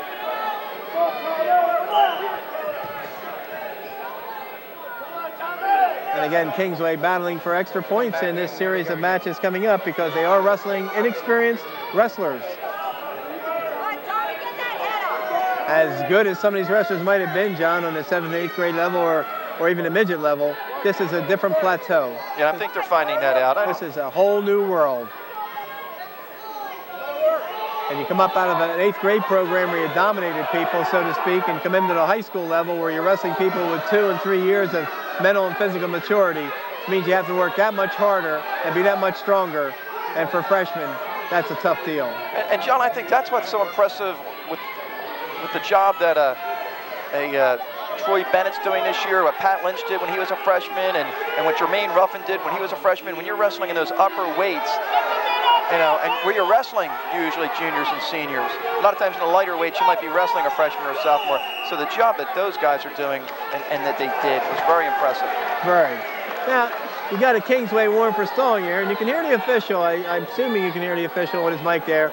You got the ride on. You're not doing anything with it. You got the legs in. You got to try and turn the man.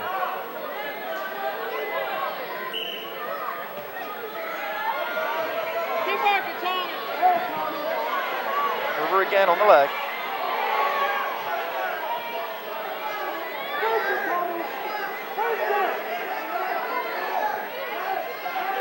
Matt Hoover, of course, a district runner-up last year, who was 4th in the Delsey Woodstown Christmas tourney a year ago.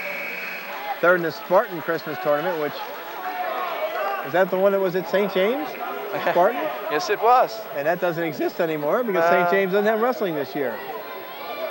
What a shame. Maureen Bilda feels very strongly that they have an influx of freshmen coming in that should bolster their numbers, and feels that they will reinstitute it next year. And of course, any wrestler for Kingsway is eligible to compete in district competition, even though their team hasn't had a dual meet team this year. Happened with Clayton one year. In fact, this youngster came in seeded 8th and almost knocked off the #1 seed the first night. So you get a wrestler like Jason Land, who was an accomplished strong wrestler last year. If he's working out on his own and he's forbidden to go with any other team at this point, working out on his own, he certainly could show up in the district tournament. See another takedown by Kingsway. Another kid who had a pretty good tournament last year, Chris Dick, right? Who's actually from Gibbstown. Yeah. Could also compete if he so wishes. But for the most part, it is hard unless these guys are practicing to sit out. Yeah, I mean, you can practice in your own wrestling room, and that's not the same as practicing with foreign competition, and that's what you get when you have dual meets. You're getting the foreign competition. How about maybe a possible warning on Paulsboro, stall call? Well, he's reaching back for the ankle there, for the leg. I mean, you know, what do you do when a guy's got the cross body right in like that? I mean, if you turn in too far, you're going to get put on your back. No back points awarded. You have to push up, and you just have to try and mule kick out of there if you can. You see Trexler reaching, and you see the half being driven in again. We've seen Cama use this move on more than one occasion. 20 seconds left. Very close to breaking the plane. There it is. The back count starts. And there's the three-point near fall. It's a definite. Now he can try to go for the pin. Question is, will we have enough time? Oh my. 5 seconds. Oh my. Nah, he won't get it. Time runs out. So he gets 3 for the near fall. That should be 10-0, John. That's what the scoreboard says, Vode, so I'm sure it's right. If you say it's right. And again, 2 takedowns in this bout. How's Group 2 looking South Jersey? Obviously right now, Kingsway's the top seed, right, as of last week with the latest seedings. Right. Clear favorite in Group 2 in South Jersey? I think, John, they got to be one of the top teams in Group 2. And I would not be shocked one little bit if they win a Group 2 title this year. You certainly have to respect teams you don't know anything about, but look who's in there. Clearview, Kingsway's already beaten them. Woodstown, I believe they have them coming up. Woodstown only has 1 loss so far. Point Pleasant Borough remains the unknown. Pennsville, Kingsway's already beaten them. Morristown, Collingswood. You know, I certainly think that Kingsway was beaten Collingswood 52-11. They've beaten Pennsville 39-21. Yeah, I would say they're almost, the closest thing is to be a sure bet winning a South Jersey Group 2 title and challenging for a state Group 2 championship. Of course, that's coming up the last Saturday in February, I believe, this year. It's actually, I believe, district. Next to the last Saturday. The last Saturday in February is the district. February 28th. Districts were March 1st this year, am I wrong? Yeah, February 28th and March 1st. The last day of February and the first day of March are the districts. So the week before is when you'll have your... So the last Saturday is actually... is the last Saturday of February is the state championships for groups. Right. I thought that's what I said, but hey, I'm confused. If that's not what I said, Coach, That's probably what you I said. meant. That's what I meant. Yeah, the groups will start on a Tuesday night. There's 6 teams eligible in most instances. The first and second seeds will host, so Kingsway will more than likely host a doubleheader that night. Seeds number 4 and 5 will wrestle first with Kingsway watching, and then wrestle Kingsway. There's a takedown, another one. Hoover just putting on a clinic. Now up 12-0. And John, Paulsboro is getting beat with their inexperienced people very badly on their feet. And I think they probably spend more time on their feet than you can imagine. And of course, Villecco earlier won 4-3, and the deciding factor there was a takedown. Look for a stall warning to be called. Wilson looking close. Of course, Hoover wants to get 3. He gets that tech fall. If he can turn him to his back, and he's getting in there. Is he going to have enough time? Oh, 1. brother. Got to count. Can he get the 3 is the question. 2, he did not get it. Okay. But that ends the bout. They get 4 more team points. 14-0. Just missed the tech fall. 21-18 Kingsway. Have now taken a lead for the second time tonight. They took the lead when Andy Villecco beat Demian Green. They took a 9-6 lead. Now they have a 21-18 lead.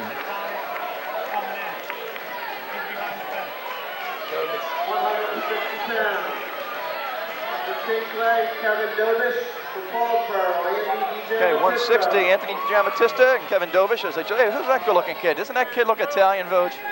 He looked kind of handsome. I don't know what the young man's name is. Great. I hear he has got great bloodlines. Oh. That's my boy. Oh, my goodness.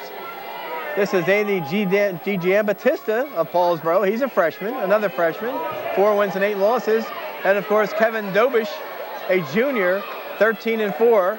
He lost to Drew Steinhauer of Absegami, 5-3 in overtime. Lost to Terrence Himes of Pemberton, 4-3 at 171 pounds. Lost to Carl Seabrook of Pensgrove. And he lost to that unbeaten Nick Lopez of Williamstown, 7-3. So Dovish, certainly a wrestler to be reckoned with here. And, of course, his uncle is here tonight watching him, cheering him on. And that would be? Jim Gorman. Okay, I figure you know everybody's bloodlines. Paulsboro High School class of 1958. One of the better wrestlers on the team that year. As you see Kingsway get another takedown. Jim Gorman standing in the runway leading to the Kingsway locker room. Dapper in his shirt and tie. In the blue shirt, I see him. Yeah. I don't think he ever dressed up that good when he was in high school. His sister, of course, is Kevin's mother, Maureen. Well, I can tell you Andy Jamatista's grandparents lived across the street from me when I lived in Gibbstown. There you go. I'd like to be Andy's dad, Louis, living on Jim Marino Avenue, and the name of D. Jamatista. As a kid, he must have had trouble spelling, huh? How would you like to have to spell Jim Marino Avenue with a name like D. Jamatista? There you go. That took up a lot of ink. Imagine what it gives the teachers. Speaking to Andy's grandmom, talking about how tough it is to watch your child and grandchild wrestle. I mean, it is murder. You know how it is too, Vogue. Tough enough for parents. It's even tougher for grandparents. But DJ Amatista is going to be a good one, John. Mark my words. He's inexperienced. He's a little bit in awe out there. He's cutting weight for the team. Here's another youngster that cut weight for the good of the team. And you have a hard time dealing with it because you know you're growing and you don't know what to do. You're hungry and you want to eat, but yet he's made it. Got a lot of courage. When he gets more experience, he's going to be a good one.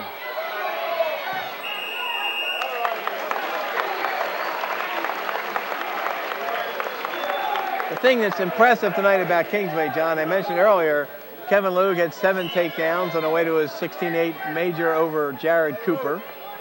Joe Harry had 4 takedowns on the way to his major decision over Michael Funk. Matt Hoover had 3 takedowns on the way to his major decision over Tom Trexler. You just can't get beat on your feet like that. Through a period, 4-2, Dovish leads Andy DiGiamatista. And that's not to indicate or insinuate in any manner that Paulsboro doesn't spend a lot of time on takedowns. I'm sure they drill consistently on takedowns, and the coaching staff offers them a variety of takedowns. Doubles, singles, duck unders. Dovish obviously confident on his feet. Let's Jamatista go, 4-3. Well, again, the experience factor going to take over here. Dovish with a 13-4 record. He's wrestled 17 times. Jamatista 12 times. Advantage certainly to Dovish.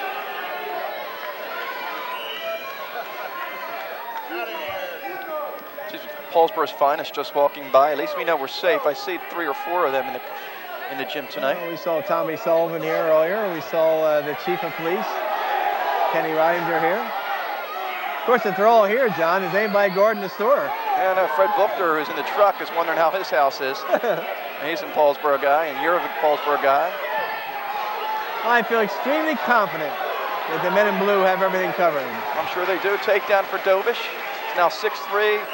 1 minute and 7 seconds left. Hey, Vogue, is today a special day for anybody in particular? Is today a special Is it anybody's day. birthday? Is it your birthday or did it pass? Well, up at the office, in fact, there's a gentleman by the name of Frisbee up there, an old Paulsboro native, Mark Frisbee. It's his birthday today, February 7th. Oh, it's not yours? Well, yeah, it's mine too, but Okay. yes, it ain't quite important. Well, my mother called me up and sent me a very nice card, and my sister manufactured one. Inez manufactured one along with little Jen on their computer at home. Well, happy birthday, Vogue. Well, thank you. This is about the 10th anniversary of your what birthday? You're a young guy. How many years have you been celebrating this birthday? Dovish again, and Jamatista is hurt. I take them one at a time, John. As you see an injury time called right away. Looks like a knee, Vogue. You got a bad knee? Relax.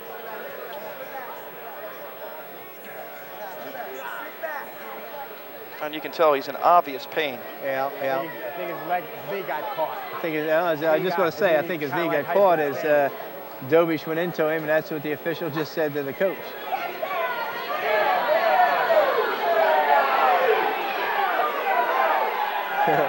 There's some discussion over there. Well, I think, and rightfully so, I think if the shoe were on the other foot, Mike McConville was asking, wasn't that two for a takedown? And the fans got a little anxious with Mike McConville and told him to sit down. I'm sure if it was Dovish that went down in a heap like that and it looked like an apparent takedown, that the Paulsboro faithful would be screaming just as loud. I think Nicky Marina just go in there to calm things down. And of course, what you have on an injury timeout, John, you have a total of 2 minutes. It's not to, because he was hurt. How can I get him when he was hurt? Well, and the head coach just come over, Guy Davidson, and asked about the 2 points, and Norval Wilson's response was, I blew the whistle because he was hurt. How can I give the 2 points if he was hurt? Ready? It's the second period with 45 seconds to go. 6-4, Kevin Dovish in the lead, and gets Got the 2 there. a 2-point takedown. I saw about 5 twos go up, about 4 or 5 people on the Kingsway side with those fingers in the air, and of course Norval Wilson. And as I'm sure the Paulsboro people do when the Paulsboro wrestler gets a takedown. As I do when I'm sitting there enjoying the matches. And obviously, Vogue, you go after the injury? No, I don't think you go after the injury. I think you do what Kevin's just done. He's going to let the man go, wrestle him on his feet because he's dominating. He's got 4 takedowns already. And that's where he is proving to be the stronger wrestler out on the mat. Of course, if you let him go, you've got to take him down.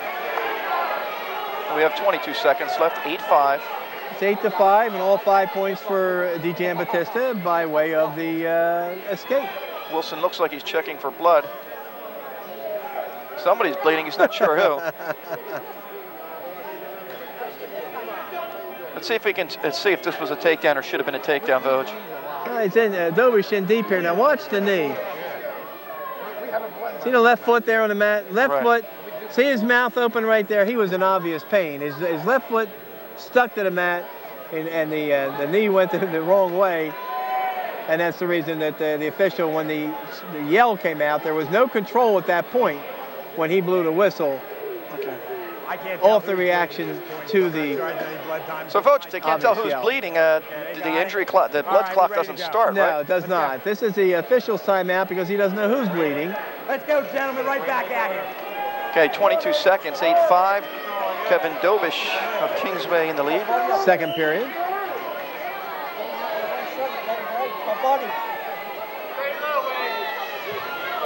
Dovish again in on the takedown. Got the 2 there.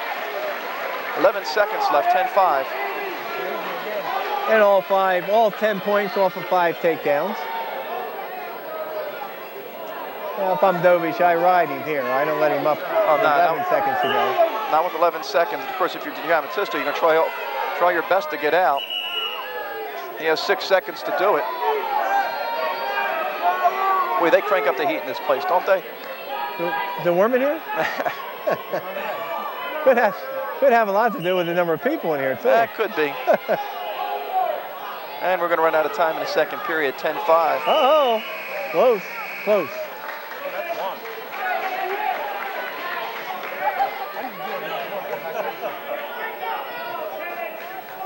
Dovish starts the third period on the bottom, leading 10-5. He wants to barrel out of here as quickly as he can to try and get on his feet again and attack the Jamatista. Inside switch attempt. Breaks out to a frontal position and gets to neutral. Now 11-5, and he'll try for a quick takedown. And very close to a major decision territory. 2 more points will make an 8-point differential, which is a major decision.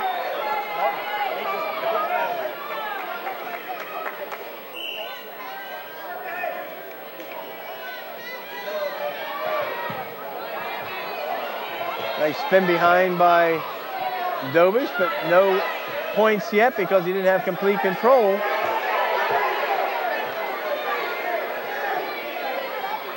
Still not complete Still control. Nothing, still neutral.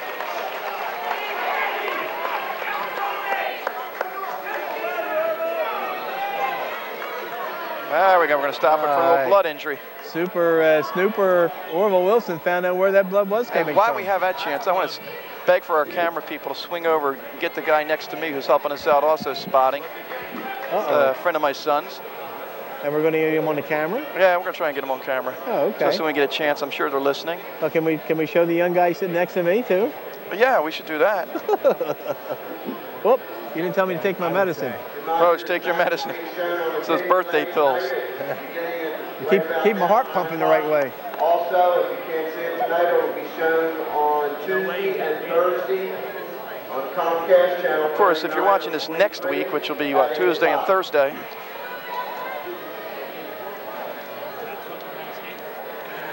What was this? What was I saying? I lost my concentration. If you're watching this on Tuesday and Thursday, don't forget tomorrow night, big Colonial Conference basketball. Haddonfield and West Deptford, that Colonial Conference race in high school basketball still up for grabs. You know that, Vogue, don't you? That's correct. I follow those round ballers. I do. Yeah. Oh, yeah. You know what a basketball looks like? There he is. Oh, Joe look at Pinto, that. former Gippsland guy. His dad, I think, wrestled here back in what? Maybe the. Joe's a young guy. I'm not going to give Joe Senior's age away. Hey. All right, there we go. Okay. All right. Pan this way a little bit now, Fred. There's Vogue. One more time. One more time. Keep going. Hey, There's Donnie Wade. Donnie Reed. Hey, we got our milkshakes from Donnie. Milkshakes and cheesesteaks. We got to get everybody in. There's the table. Okay. That's free plugs. You got to love that blood time. We get everybody in. It's Vogue, you're getting hot too, aren't you? Vogue just took off the headsets. It's getting hot. It's a little bit warm in here. Do these old gyms, Vogue, have air conditioning? No, they don't. Okay, it's one of the things I'm going to be looking for. One of the things. We dare mention air conditioning in a gymnasium in this community, and they're liable to string us up by the neck. Just, raise the taxes, get some more money, put it into a, they took our outlet, by the way. We've been coming here for, since 1979. We went to plug our truck in today. It's gone. Not here anymore. Here's some of the crowd. They redid the floor, and I guess someone wasn't quite being alert when they reconfigured it. Wave. Now you're supposed to wave when we show you. That's the chief. Okay, That's the chief. You know who the chief is? Here we go. It's the guy who's standing up in the orange shirt. That's right. Who's Talmont. That's Talmont. Craig Talmont used to wrestle for Paulsboro in the old days. Now lives in Collingswood. We don't hold that against him. I don't know what that old days means, though, Voj. Hopefully like the 50s and 60s. My peak school days were the 70s. A few years ago. Yeah. Well, back to the action, 117. Dovish in control this whole match. He's up 11-5. Trying for more. Oh! Almost had the Jamatista in a little bit of trouble. Gets the takedown. It's 13-5. Lets him go. 13-6.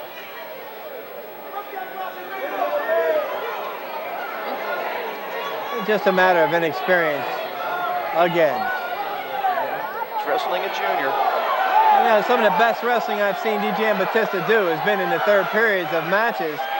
He gets his confidence level up, and he really battles. This one youngster who doesn't quit out there. He can get that hand free off of his leg. He might be able to get a reverse. But now he's going to get himself in a little trouble, it looks like.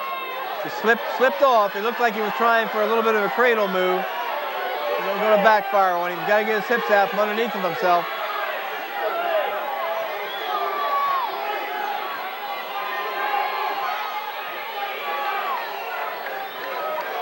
But there's the 2. 2-point takedown. That's going to make it a major decision territory. 10 seconds to go in the match. It's 15-6. Can afford to give up 1 point.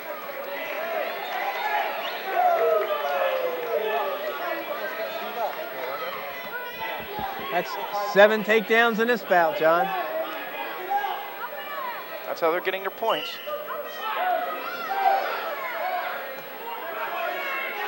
Dovish will just hold on for the win. He'll win 15-6. They'll keep it 15-6. Makes it 25-18. We'll take a break. Kingsway out in front.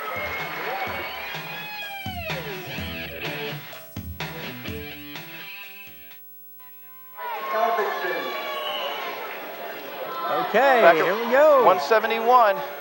Brian Jameson, a junior, who's 14-4 against Mike Helbertson, 171-pounder for Paulsboro.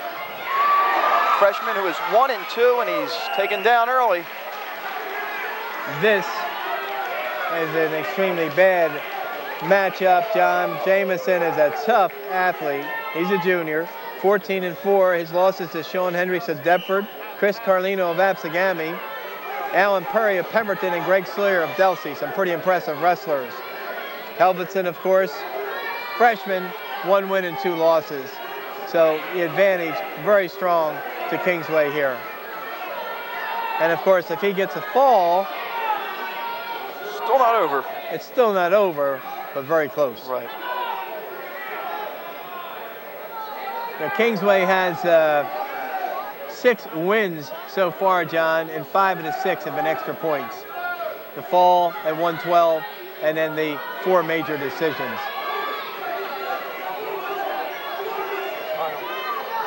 Brian Jameson, 171 pounds. I guess in a little bit we'll see his brother Dave, who is, I think, going to Rhode Island, playing a little football, huh, John? Just announced it the other day. Of course, Darrell Wilson, who used to be the head football coach at Woodrow Wilson High School in Camden. His father is Pony Wilson, the athletic director at Rutgers Camden.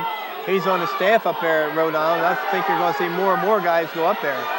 James Jenkins, who used to wrestle at Oakcrest, was one of the top running backs in Rhode Island this last season. 30 seconds to go in the first period. Brian Jameson leading 2-0. He's back for another season of Dragon football under Tony Barchuk.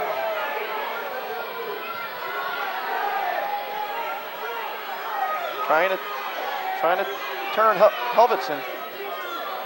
Helbertson's got to start moving though on the bottom. He's in trouble now. Runs out of space. Of course, now Jameson's dad, who's behind our handheld camera person, a little upset at that. Well, there again, he waited for so long until they got near the out of bounds line. Had a good move to turn him on his back, but as he turned him on his back, he took him right out of bounds. So he did it to himself. No reason to get upset. Got to do it in the middle of the mat. We have 2 seconds left, and that'll end the first period with Jameson up 2-0.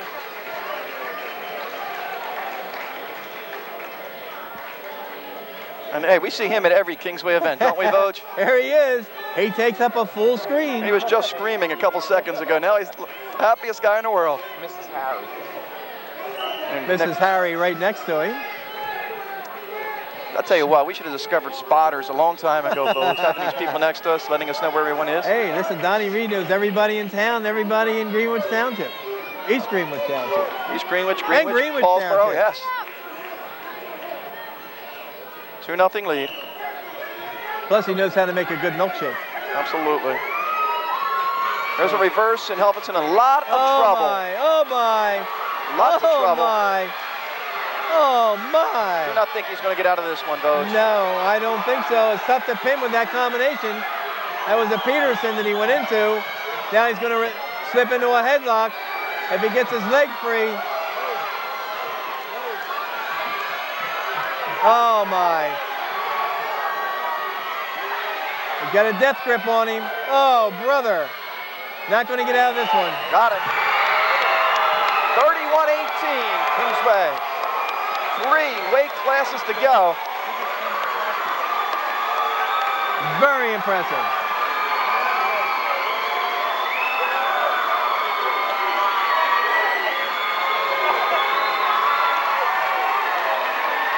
Kingsway's just got to win one more, and they clinch it. Paulsboro sending out the freshman, Troy Bennett. Barnyard. It's going to be a lot. Against John Record, a senior, 11-3. Troy Bennett, a freshman, 15-3. The Kingsway people sense victory. And well, they should. They were wrestling very, very well. That's 4 consecutive wins in a row, all with extra points. 4 out of 5 wins with extra points in that string. 5 out of 6 bouts, all with extra points.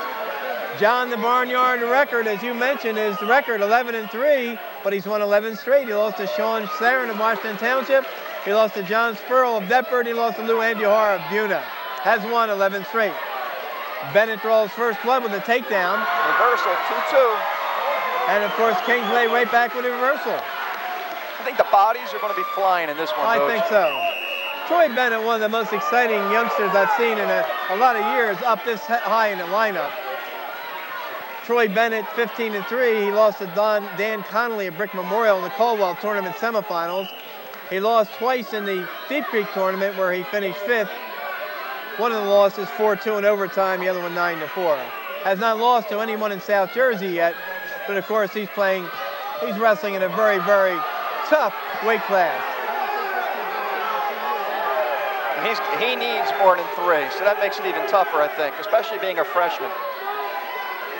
Well, but he's been in this situation before. Yes, he has, and if he wins by 3 here, it makes it a 10-point differential, and Paulsboro is definitely at a disadvantage because they're very inexperienced at 215, and you can't bring it down to heavyweight every time. There's 1 for a neutral. Now 3-2.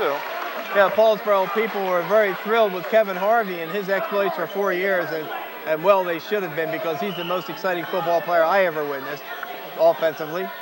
And defensively, he wasn't bad. But Troy Bennett is going to be around for 3 more years, and he is a treat.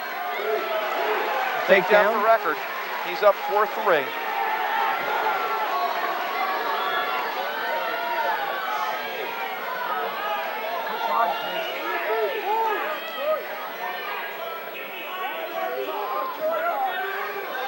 See, there's a different pressure on Troy Bennett in this weight class.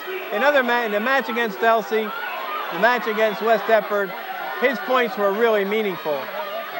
Knowing what is at the end here, his work is cut out, and I think there's a lot more pressure on him. And you may not see him wrestle like he wrestled when he had to against Delsey and against West Deptford.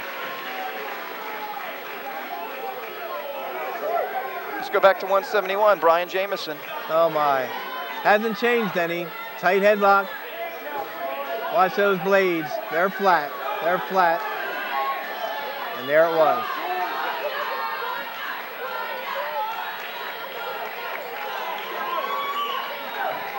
Second period just underway.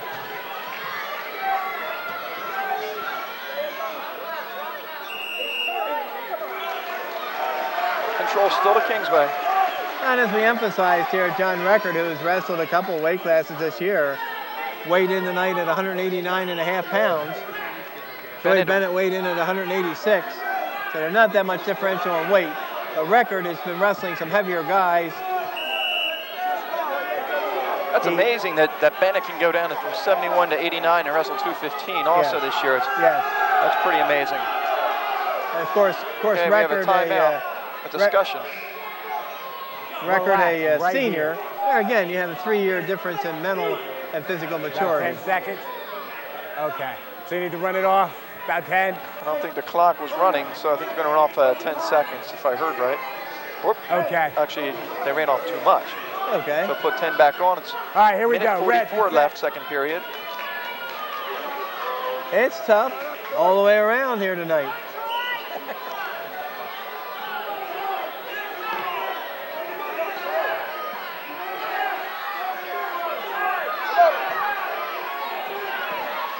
Record doing a great job. Well, following very well there. Nice sit out by Bennett, and he went to turn in, and he didn't move just quite fast enough. Record followed him and stayed in control.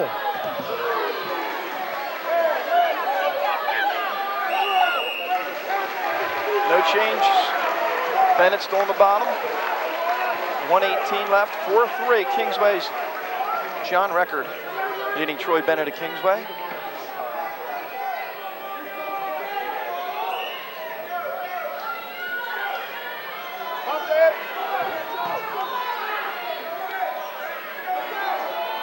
Record doing nothing fancy, just riding him like a blanket. He's got to start working for back points. It looks like he's trying to work from the side.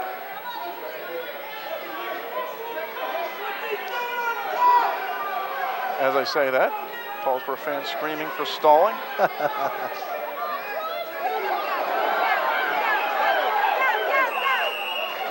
Running out of room, Bennett out of room, 48 seconds left. And Bennett really has to make some hay this period too, because his record will be down the last period, or he may take neutral, but it'll be tough to hold him for 2 minutes. He's moving very well out there. Bennett just not quite as explosive as I've seen him earlier this year. There is a neutral. Does tie it at 4, 39 seconds left. We'll see how he is on his feet. He has to keep the pressure on now. He did get an early takedown, so they each have a takedown. See if Record stays aggressive. He's been aggressive also. And he tries to shoot. But Bennett swings behind and gets the 2. Bennett out in front 6-4. Now he'll work for some back points. Oh my! Oh, just missed that pitting combination. 15 seconds left in the second period. 6-4, Bennett leading. Looks like the Paulsboro crowd cheering on Bennett. He's got to hold him down, tries to turn him. He's going to run out of time, and it looks like Bennett's really good on top, Vogue. Well, and he's battling for the back points. He knows what he has to do out there. He's trying to get maximum number of points for his team. 1 second left in the second.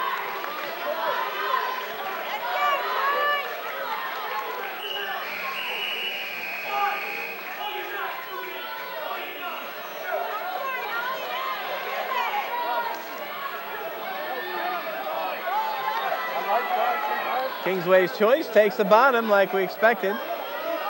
Record is down 6-4. He's going to be battling for 1 or 2 points here. And Wilson goes right down. That means he's going to look to make sure the guys are wrestling. Yes. I learned that from you last time, Vogue. Bodies might come flying. Just as long as Orville catches them before they get in their laps.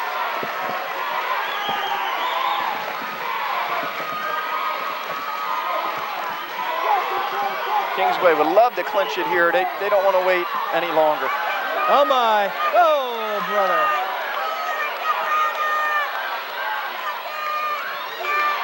Oh my! Nothing. Oh! No control changing there. The Barnyard battling and the Bennett battling back.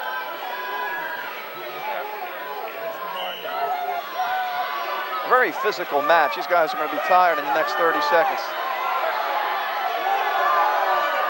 Might go stall warning here.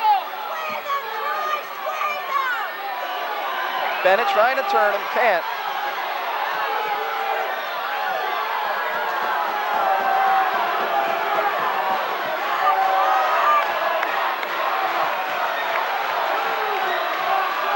Get a barnyard chant from the Kingsway crowd.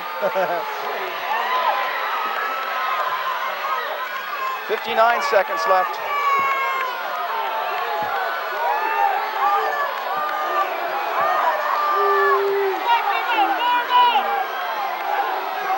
And we'll run out of space.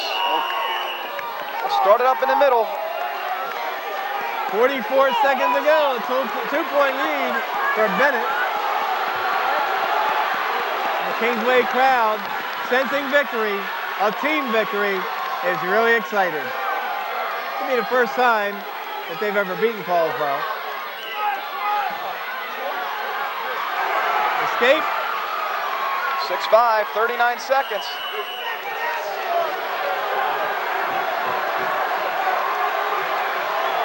Kingsway wins this match, barring any penalty points. They win. Right. But a quick, man, that Troy Bennett is fast, folks. Yes, he is. Takedown, 8-5. Troy Bennett, once again, will try and work for some back points. And, specifically a pin. Coming up on 15 seconds. Bennett leading 8-5.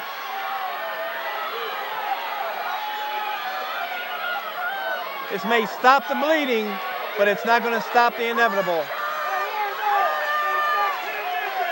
And it'll end 31-21 the score now. We'll take a break, come right back.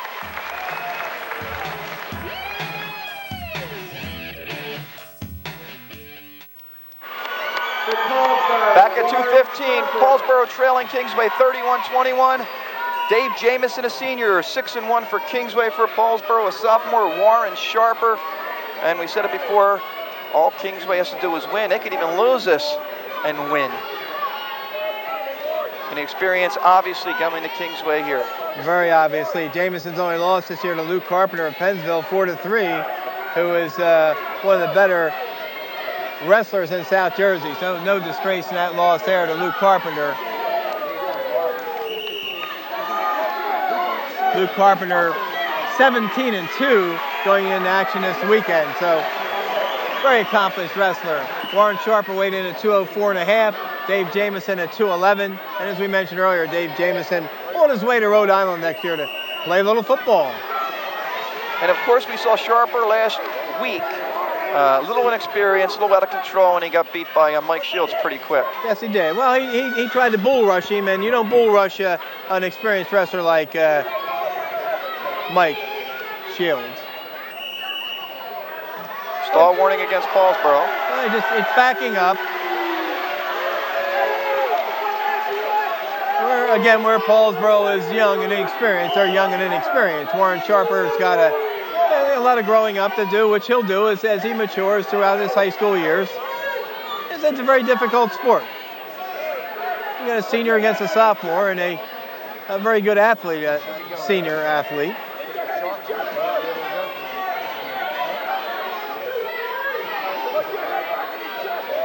Under a minute left, no score. The only miracle that could happen here for Paulsboro would be a Jason Brown dilemma. Yeah. If Dave Jameson were to pick up Sharper in a takedown move and lose control and drop him and hurt him and it'd be illegal, Sharper would lose by default, and I don't think that's going to happen.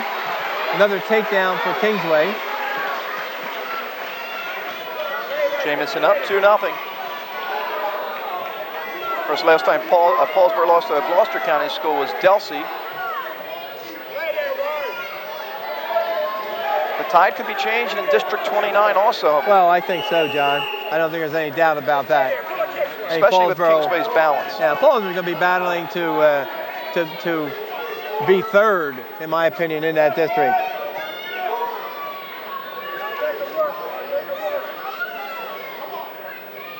There's Paul Marino looking on. Feeling kind of helpless at this point, I think. Lost to Delsey on January 17th, 1993, 33-31. We were here that night.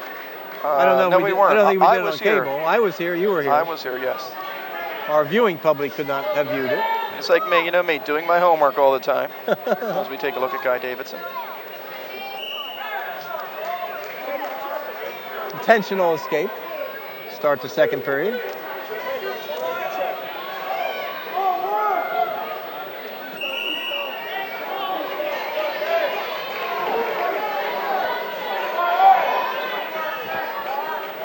Well, quite obviously, John, the difference in the meet at this point was the big pin, just as Paulsboro got against West Deptford from Jesse Thorne. I guess what goes around comes around.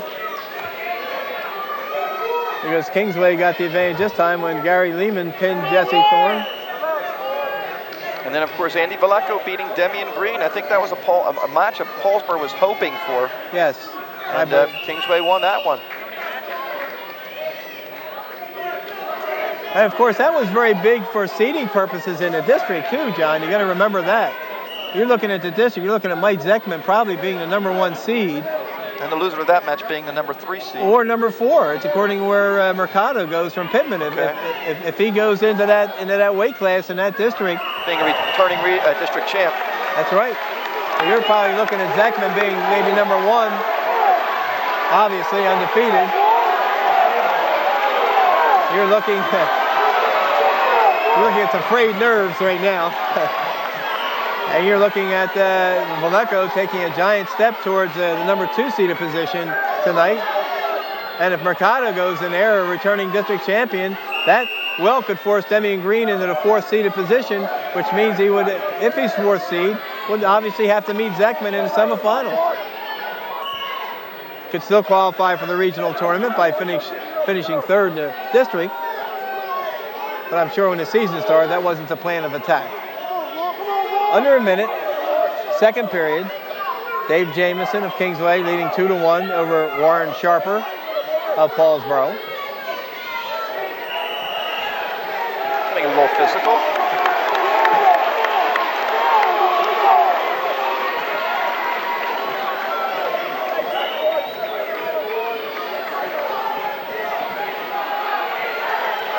Trying to spin around. He could get the takedown if he wanted it. Looked like Coach. Was right there, could have had it. That's, again, a little bit of inexperience, a little bit of lack of time in the practice room. I mean, those are things you learn in the practice room. You sense that.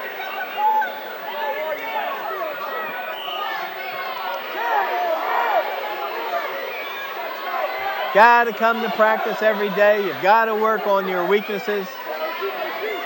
Younger wrestlers have to learn that you got to pay a price in this sport if you're going to be among the best. Final 20 seconds, Jameson leading 2-1. And we'll be down to start the 3rd period. So you're looking at a possible escape and a 3-1 lead.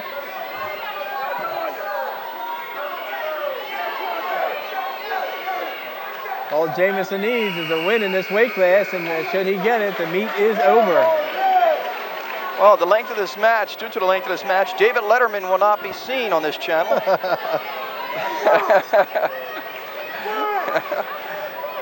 Kingsway is in fact down. Guy Davidson his team will, should they win tonight, will equal their career best season wins. They were 18-4 last year. And as we talked about, a big one against Delsey. Jameson gets out 3-1. When is that Delsey match? Is that next Wednesday or next Saturday? Next Saturday, the 15th, I believe. If I can read Donnie Reed's lips properly. He said Saturday. I was cheating too.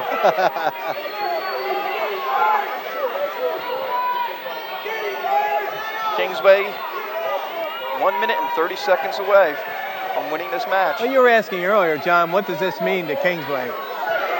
Kingsway has wrestled some very good competition this year. They went out and they wrestled Pemberton. They're going to wrestle William Penn tomorrow.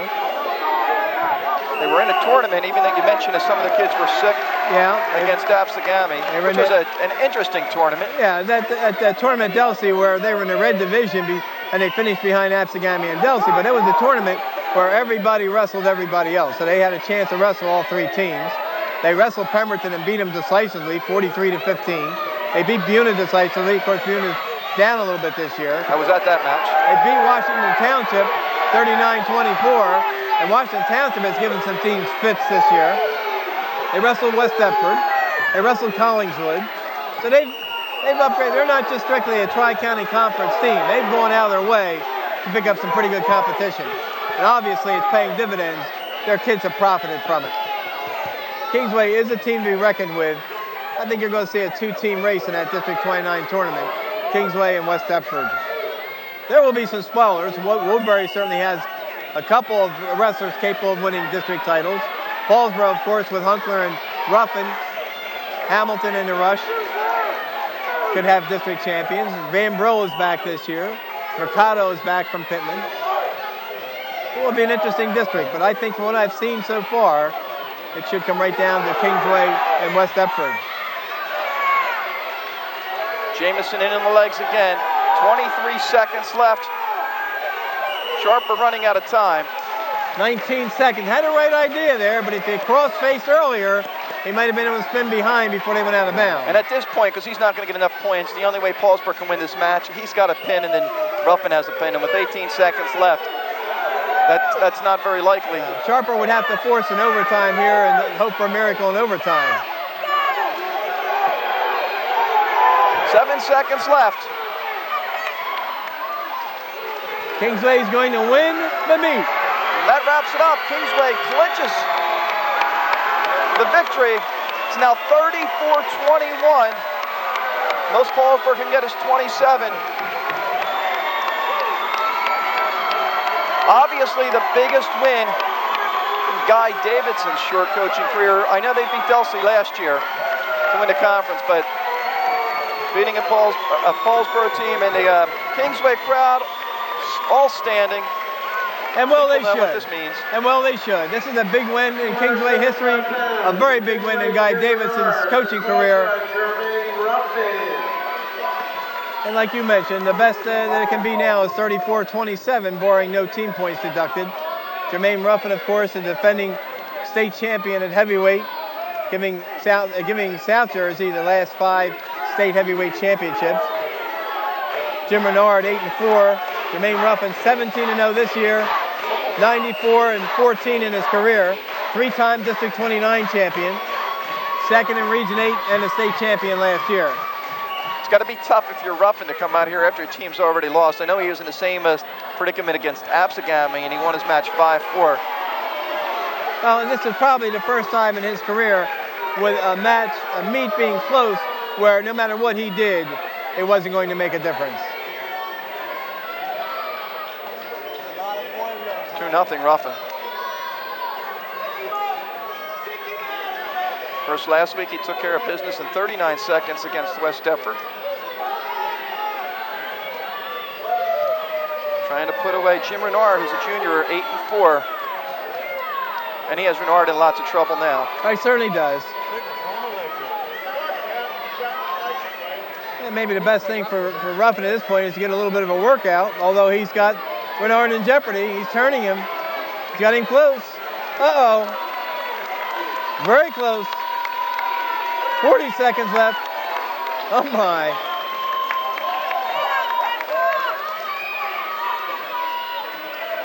Well, that's strange. He just kind of like let him go. And I'll tell you what, getting back to the Kingsway program, just the last 4 years to turn around. It's an unbelievable job. Certainly has. Guy Davidson stepped in, has done really an excellent job. Of course, Mike McConville, you gotta give him a lot of credit. Mike McConville might be the brains behind the outfit. He figures out a lot of these matchups, just like Steve Anashevsky and Nicky Marina do for Paulsboro. And of course, I read that in the paper. And as a matter of fact, Davidson acknowledges that McConville helps him out big time with the lineup. No doubt. A lot of time on the road from December through March.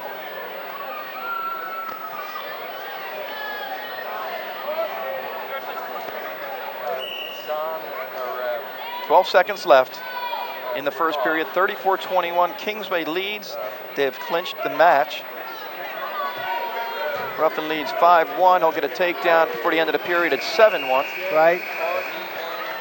7-1 heading into the second period. Actually, a lot of people sticking around to see a state champ. I was kind of hoping people would leave so I could shoot right out of here, but Well, maybe a lot of people sticking around to congratulate Guy Davidson and Mike McConville, too, and their coaching staff. and we'll be talking to Guy Davidson after the match. For the second time this year, big win over West Deptford, and now a big win over Paulsboro. And right out of the frying pan, they're into the fire tomorrow when they get down to Delaware and wrestle William Penn. And then a week later, Delsey for all the marbles and the Royal. Oh my! That's a no-brother, Vogue. Oh, brother. It's a no-brother. A pin for Jermaine Ruffin. Final score, Kingsway 34, Paulsboro 27. We'll be back and talk to the head coach of Kingsway, Guy Davidson, right after this timeout.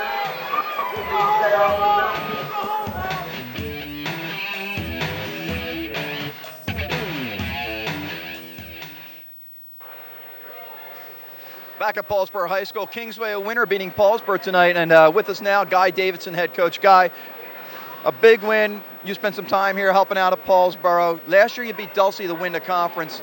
Beating a team like Paulsboro, how's that rate with that win? Well, certainly winning the conference last year was a huge win for us. But I'd have to say that this ranks right up there with it. Winning the conference for our first time last year was a really tough feeling to compare to. But a win over Paulsboro, I think, in the type of season that we're having, might just well guarantee your place in history. And that's what we talked to the kids about back in the locker room and so forth. That if you win this match, people will remember you for an awful long time. If not, you might just be a bunch of also-rans. So fortunately, we came out on top. Well, I think the key for Kingsway the last couple of years, people have been talking about the schedule. Is that a key? I think so. We try and go out and get the absolute best teams that we can possibly get. And originally, it was just a function of trying to make the playoffs. And we still haven't figured those darn things out. It's really a headache for us every year trying to figure out whether we're going to make it or whether this year it's whether we're number 1 or number 2 or number 3. We don't know. But obviously it's paid some dividends in some other aspects as well. I think it gets us more ready for the district tournament. And now I think we're really ready for these playoffs that are coming up. Of course, in about 8 days, you have a tough one tomorrow night. First of all, against William Penn or tomorrow, but then you have Delsey next Saturday, and I guess that's for the conference, so you guys have to look at that one now. Well, yeah, I mean, the William Penn match is pretty much window dressing. I mean, we're going down there to see how we do. If we win, and it's great. We're always trying to look to win, but we don't really know too much about them. We've tried to scout them a little bit. We'll have to wait and see. But as far as Delsey goes, man, to know that that's a week away. To prepare against a Steve Isles coach team, I don't know that that's enough time. I'd like to push it back another month if possible, but we'll have to wait and see. Doesn't give you too much time to celebrate on this win either. We're going to try anyhow, though. Talk about the keys to this match. Obviously, 112. I'm sure everybody was aware last week that Thorne beat John White of West Deptford. To come with a pin there, what were you looking for in that match? Oh, did he beat John White? I didn't know anything about it. Well, obviously that sort of raised our eyebrows a little bit, but we're real confident putting Gary Leman out on the mat. And it seems as though the better the wrestler is, the better Gary wrestles. But we sure didn't expect a pin. Gary's not known for his prowess as a pinner. He'll hang in there with anyone. I believe he lost a match to Becker from Clearview in overtime by a takedown. So for him to get a pin for us was huge. And it allowed us to send Andy out at 19, which is exactly what we wanted to do. And what a huge match for Andy Villecco to win. What a monkey off his back. He's lost to Demian Green, who's such a quality wrestler, so many times, in so many other circumstances.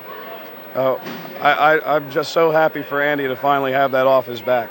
Hey, Voj, any questions? Well, I think what Guy has just pointed out is obviously we're two of the biggest keys to the whole match. Jesse Thorne was the hero against West Deptford because of what he did. Leman was the hero tonight. And that enabled Kingsway to make that move with sending Villecco out against Green. I think if Leman had lost, you probably might not have made that move. And, of course, Villecco responded to the challenge, like Coach has said, so many times having tough luck against Demian Green, but he looked like a man on a mission tonight. And, of course, the other thing I wanted to point out, as I was telling Guy before we got on the air, that Kingsway did a superb job on their feet tonight. You look at the matches where they had 7 takedowns in the bout, 4 takedowns in a bout, another bout with 7 takedowns in it. Obviously working very, very hard on your feet, and that a big key tonight. Oh, absolutely. From the time that I've come here, we've always placed a lot of emphasis on being good from the neutral position. If you're good from the neutral position, essentially the way the rules are set up, you can beat a guy who's actually a better wrestler than you are. And you know, when we started out, we didn't really know what we had when I started at Kingsway. So fortunately, we've been able to build them to the level where, you know, you can see that we're not bad on our feet. I feel pretty comfortable in that position. Go ahead. Oh, well, I was going to say, and of course that carries over. You don't look past William Penn, but you know that, like you said, that's window dressing. They're very, very good. They proved that against Pennsville. Of course, the conference title on the line next week against Elsie. But then start hunkering down and looking at that Group 2 race, which I think you're going to be the top seed all the way through. Myself in South Jersey. So I think you've got a legitimate shot if the kids keep going like they're going right now, not only win a South Jersey Group 2 title, but a state Group 2 title. You're certainly in the running for that with the courage the kids showed tonight. And then, of course, I think you've got to be one of the prohibitive favorites in the district along with West Deptford. I think those are the 2 top teams I've seen in the districts, and it could well be that battle right down to the end. That could well be, and you know, certainly we don't ever want to look past Elsie. It's a huge match for us, and you know, they're in the same position that we are. They're undefeated in the conference. The playoffs are a real goal for us, but the conference comes first. And you know, if people want to look ahead to the District 29 tournament, I can only say this: we haven't done real well in tournaments. So that's going to be something that we're going to work real hard on by the time that tournament rolls around. Okay, Coach, thanks a lot. Congratulations. All right, congratulations. Take care. Good job. Vogt a big win, 34-27. We talked about it early when Paulsboro lost 2 of the first 3 matches. It looked, you know, they were done. That was the key, and we said that going in, that if they didn't do some damage down the bottom, they couldn't rely on it coming down the rough and the top. And I think we said that before we even started this evening. And I think another thing I wanted to mention, I didn't have a chance. I know the coach has a lot of people to talk to. Andy Villecco. He's lost 3 matches. You talked about it, all close, all to undefeated wrestlers. And as the coach said, he got the monkey off his back. Hammer has arrived. Okay, so it should be interesting. Final score, Kingsway 34, Paulsboro 27 for John Vogeding. I'm John Mondelli. We'll see you next time.